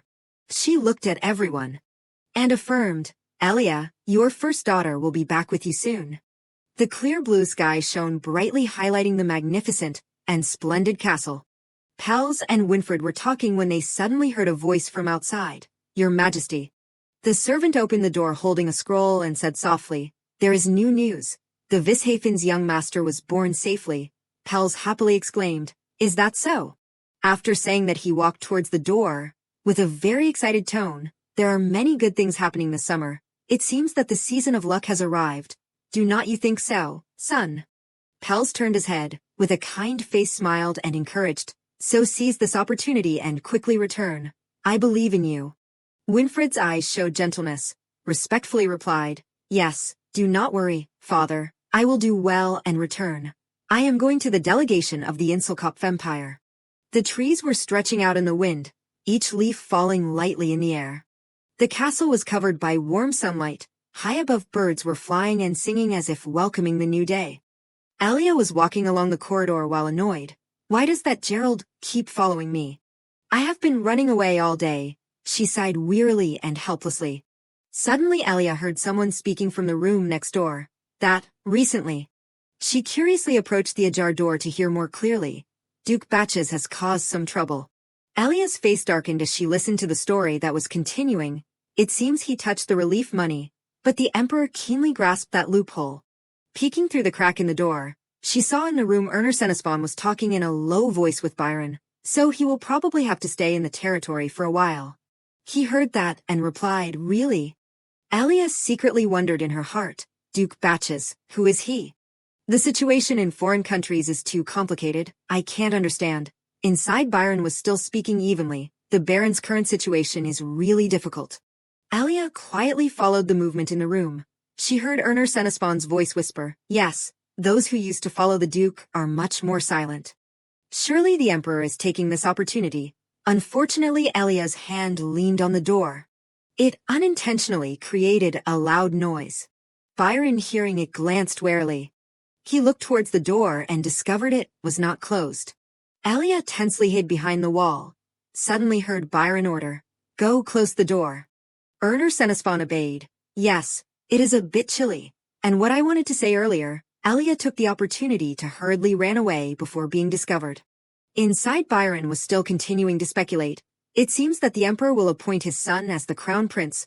Erner Senespan, as he walked towards the door, tried to soothe him. "A person with low blood only got the throne by luck. Just enjoy a few more years, and that position will return to the duke, the legitimate heir." "Is there no way for us to prevent that?" Byron quietly weighed in his head. "If this baron also realizes, then it seems things have progressed to the point where it can't be stopped." After thinking, he raised his glass of beer and asked casually, "Soon it will be the crown prince appointment ceremony of the Inselkopf Empire, right?" Erner Senespan, hearing that, suddenly turned around and shouted loudly, "That can't be. In the upcoming event of the summer, that prince will come here with a delegation. So we can't let it go." Byron was drinking beer and stopped hearing that. He seized the key point of the story. "That kid will come here." Erner Senespan appeared knowledgeable. "Yes, this year is his coming of age." Suddenly, it was like he suddenly thought of something. After considering, Erner Senespan suggested, "That is right. If we assassinate the crown prince while pouring beer," Byron objected. "No, there are too many risk factors." Erner Senespan did not give up. He continued to plead, "Do not. Let us just try once. Who knows what will happen, and if it fails, it will be enough to cause chaos." Byron angrily threw the glass of beer hard on the table. Each drop of beer under the great impact splashed everywhere. His face flashed a cold and dangerous look, too noisy. The surrounding atmosphere seemed to get colder by several degrees. Erner Senespan stood frozen and could not move. He became flustered, stammering to explain that, "But what I mean." Byron cursed secretly in his heart. "Idiot." On the surface, he said something different. "You should try to change your direction of thinking." Erner Senespan did not quite understand. "Yes, change direction." Byron nodded to confirm. Senespan." He continued to analyze, each word hitting the center of his heart. "Are you really willing to be a servant for a duke who has no hope left? If it is like that, then the emperor will dominate you. Everyone has ambition. So at least you must aim for something. When will you reach the top, you can also seize that position." That concluding sentence of Byron's made Erner Senespan stunned for a few seconds. He trembled and tried his best to admit, In fact, I want to become Emperor Senespan." Byron, as if he had achieved his goal, his voice had a satisfied tone. "I am only suggesting it to you, but with my current benefits, I can't help even if I want to." Hearing that, Erner Senespan knelt down and humbled himself, pleading, "Anything, I will do everything, just say what you need." Holding the glass of beer in his hand, Byron pondered. The light from the door framed his handsome face with a hint of insidiousness. Finally, Byron spoke the final words. "Then I want to request this. Deal with your son first." He heard that and could not hide the stunned expression on his face that was dripping with tears. Scene change. Gerald could not believe what he just heard. He frowned and blurted out, "What?" Erner Senespan hurriedly persuaded, "That is the distinguished guest of your father, so please listen a bit. He really hates you approaching his daughter." Gerald immediately retorted, "But Dad said we're going to get engaged." Erner Senespan helplessly tried to find a way to refute, "But he is not interested in that." Gerald unwillingly angrily shouted. So Dad listened and did not do anything. "Dad, why are you like this?" Erner Senespan was so confused that he choked. "You really say anything?" Gerald did not want to continue the conversation anymore. He coldly snorted, then turned around and walked away. "You take care of yourself. I really like her, so I will marry her." He panicked and hurriedly chased after. While running, he tried to plead, "Gerald, please, Dad will find a more beautiful girl for you." But Gerald did not hear a word. He was extremely determined with his choice. "What do you know, Dad? I already said, I only like her." Although he tried to persuade, but could not change him, Erner Senespan frowned tightly, showing clear tension. "Anyway, that girl is not a real daughter. If you get married, then only you will suffer." Gerald, hearing that, suddenly stopped, making him hit his face on his back with a thud. Gerald gently turned around to look at Erner Senespan. He said seriously, with his eyes gradually falling down, "So behind that arrogant appearance, she has a lowly identity." Erner Senespan also hesitantly raised his hand to explain. That, I do not know about this. It seems that is a secret that can't be revealed." Laughing bitterly, Gerald seemed to be trying to suppress the mockery inside. After that he agreed to compromise. All right, Dad should go to that guest and ask clearly. Erner Senespan was very surprised by this sudden change. Raising his index finger, Gerald declared imposingly, one day. He decisively made a condition, with very firm and determined eyes, must spend a day with me. Before that, then I will still keep the old decision. Dad should pass on to him that this is an agreement. With me, not with Dad. If he wants a man to give up his heart, then he must at least cooperate. Dad is right. Erner Senespan had no choice but to pass on the word to Byron. Holding a cigarette in his mouth, he waited for a long time then spoke. One day, you should pass on the word that I agree to this agreement. On the other hand, in his heart Byron secretly evaluated. Reckless, more than his father. Scene change. The sky was clear. In the garden, each flower competed to bloom and show its colors. Somewhere a voice was talking. So that is how it is. No one else but Gerald. While observing Elia, who was practicing swordsmanship, he complacently said, "Sooner or later we will become a couple." Elia sighed wearily and said, Gerald was surprised by that attitude. Why are you so obedient this time? Have you finally accepted our relationship? Sheathing the sword into the sheath, Elia glanced coldly. If my father has decided, then there is no way. From now on, I just need to be by your side for a day. Right. She quietly calculated, I just need to keep my promise and quickly resolve it. Suddenly, Gerald raised a finger towards her. No, not today. Then he gently placed a kiss on Elia's forehead and said softly, a rare opportunity like this deserves careful preparation. Let us go to the festival. Hearing that, she exclaimed in surprise, what? As if anticipating Elia's shock, Gerald probed, you have never been to places like that, have you? Then he smiled brightly and explained. On the occasion of the royal event, the festival will be held in the capital. It seems to be a crown prince's inauguration or something. I do not really care, but it seems that royalty from every empire will attend. Elia latched onto the key point. She was secretly bewildered. Royalty. Gerald continued the story. It is the empire's honor, so this festival will be organized incredibly grandly, hanging flags, sweeping, scrubbing. Every nook and cranny will be bustling. Elia seemed to be lost in her own thoughts, from morning till night. The image of Winfred appeared in her head, but she could not quite remember what his face looked like. Her eyes widened with pensive expression. She worried and wondered, would he have changed a lot? Suddenly, a voice broke through, pulling Elia back to the present. Blondie. She blankly looked ahead, her eyes still holding the lingering traces of thought. Seeing Gerald staring at her intently, to avoid suspicion, Elia quickly spoke up. Oh, sorry, I was thinking about some things. Okay, so let us go to the festival, I won't forget. He frowned, showing displeasure, inwardly annoyed. What arrogance. But then Gerald had to let it go. Oh well, this will be the last time. Scene change. At the magnificent castle, bustling voices echoed. The final schedule is measuring, the alteration of formal dress also done. The chief steward, holding the list, continued to report. Now just need to check the schedule again to complete. Tomorrow you can go to the Duke's residence to rest. Winfred heard it and happily cheered. Really, all right. He gently turned his head. His face looked extremely handsome with gentle eyes making many people infatuated. I will meet Noah before I go. Looking forward to it. What gift should I give? Winfred raised both hands and smiled cheerfully. While excited, he heard Binka asked, what about dangling decorations? She was using a tape measure to measure Winfred's waist. Children like shiny things. A simple gemstone necklace is enough. It is easy to replace when needed. He thought it sounded reasonable. Winfred turned around and discussed, Chief Steward, what do you think? You gave me advice on the last gift too. The chief steward considered the items on the list again. Let us see, you have already given many gifts, so the artistic decoration that Binka mentioned would be good. Thinking of the exquisitely carved necklace, the pendant was a crescent moon embracing a star in the center, he agreed. There is not much time left, so you can adjust it from the available items. Just having a gemstone that you personally choose will be enough to show your heart. Binka's face showed satisfaction that her suggestion was accepted, while Winfred quietly observed ahead. Then he spoke. Thank you, Chief Steward. Winfred also praised. Originally her idea was very good. Binka heard that and gently replied, Crown Prince, then I will contact the artisan. Winfred paused for a few seconds and hesitated. That, he wondered to himself, how strange.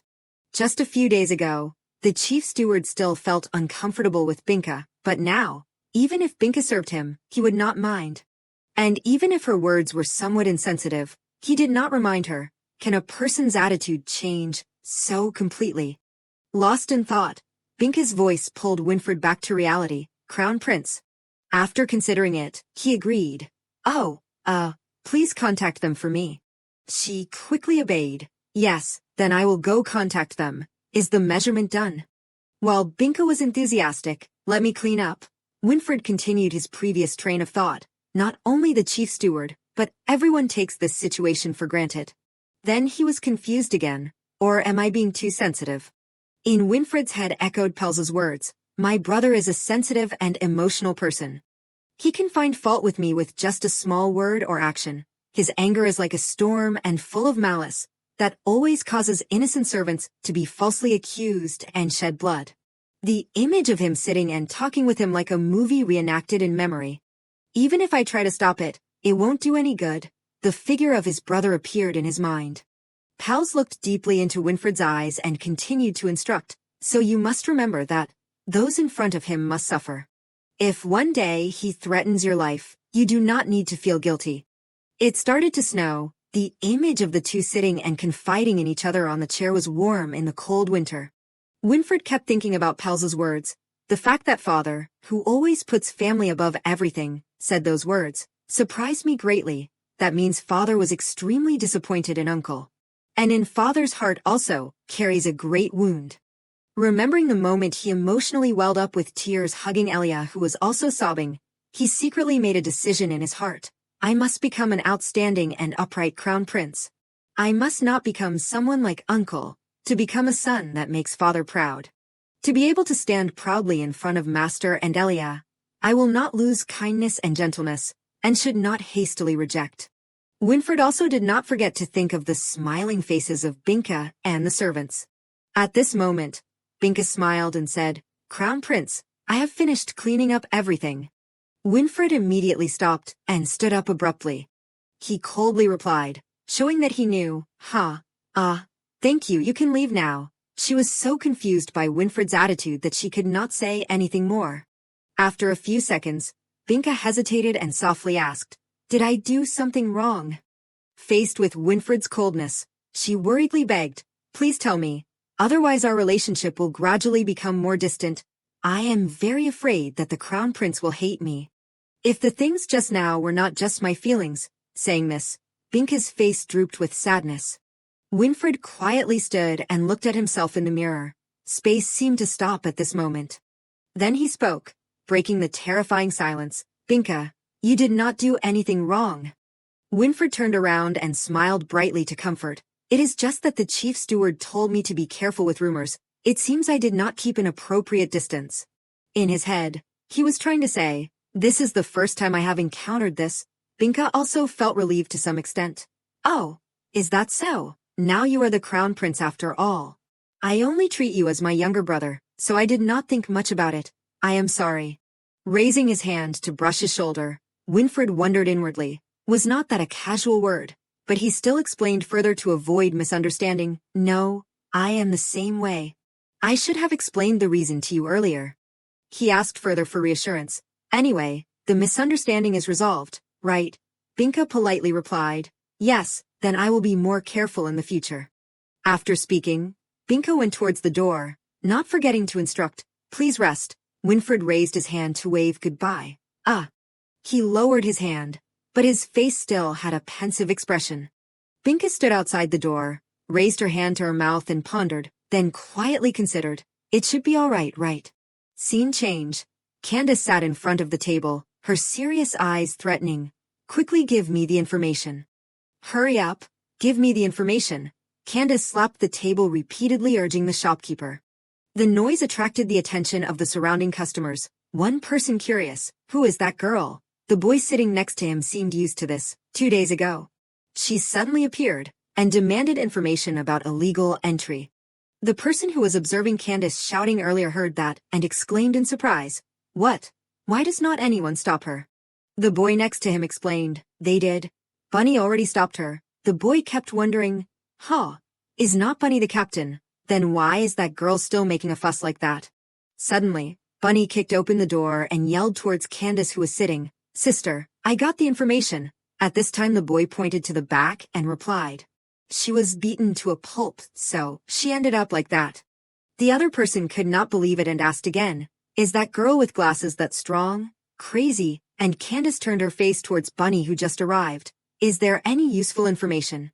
He acted mysterious and whispered into Candace's ear, "Recently there is a sailor who likes to throw money everywhere. Heard that he was able to enjoy such a happy life thanks to carrying a wealthy guest. It seems that that guest also has a problem with his other arm." A total of 5 people, that guest, his wife, and 2 daughters. After telling the story, Bunny concluded, "Maybe they are just nobles running away in the night." Candace sat and pondered. Many predictions arose in her head. If it is the Byron group. Besides that bodyguard, who are the others? Just servants? Or just a woman and daughter who happened to meet? But she suspected. But if I think about his obsession and Ophelia. After thinking, Candace frowned and snorted lightly.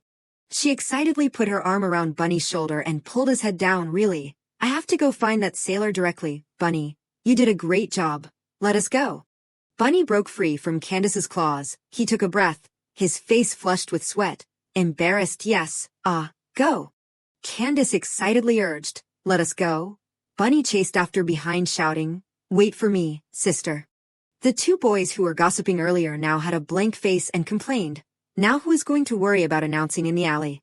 The sun rose high, emitting harsh rays of light, surrounded by floating clouds.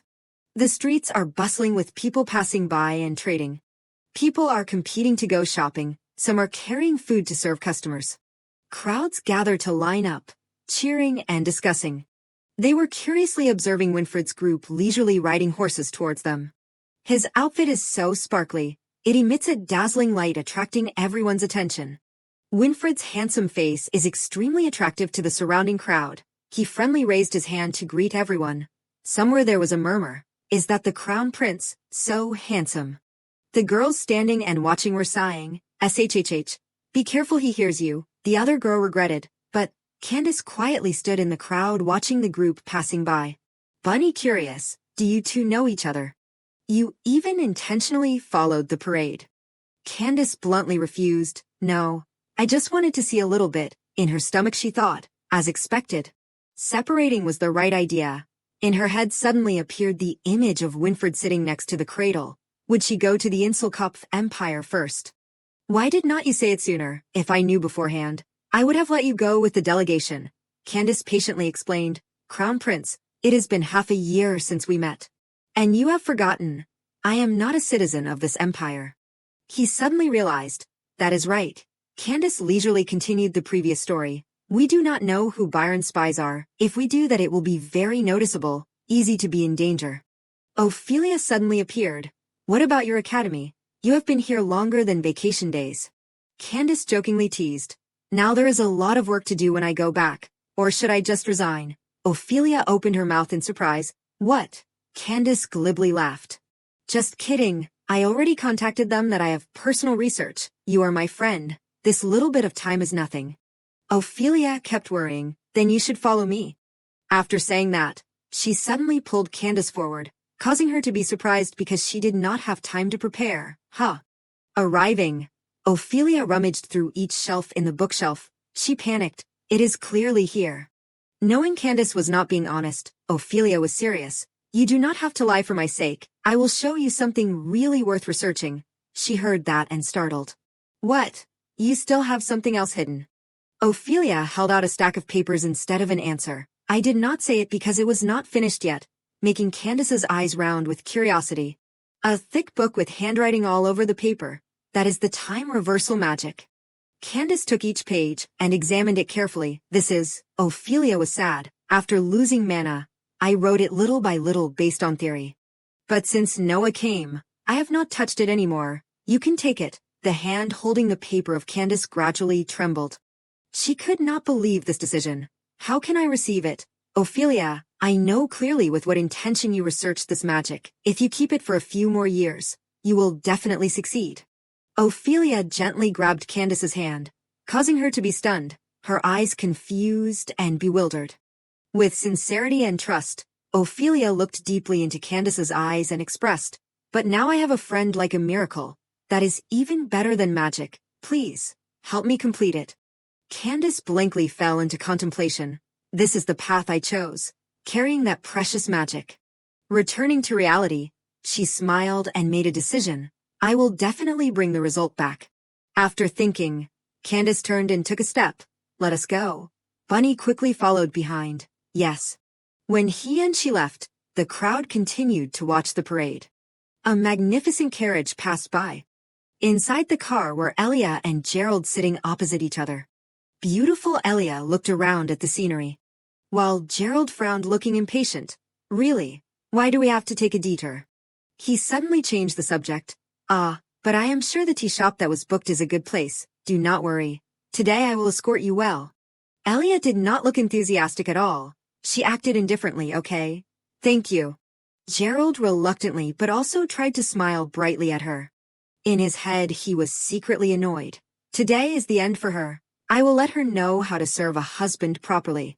With this, Gerald quietly reached into his clothes.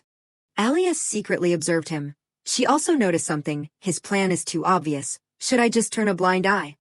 But Elia also thought again. Now if I do not react first then. Suddenly the figure of Winfred riding past accidentally caught her eye. She hurriedly sat up and put her hand on the window pane to see more clearly. In the distance, the parade was going through the crowd, led by a handsome boy riding a white horse. Elia guessed, that person, could it be? Is it Winfred? She widened her eyes, trying to look with anticipation and anxiety.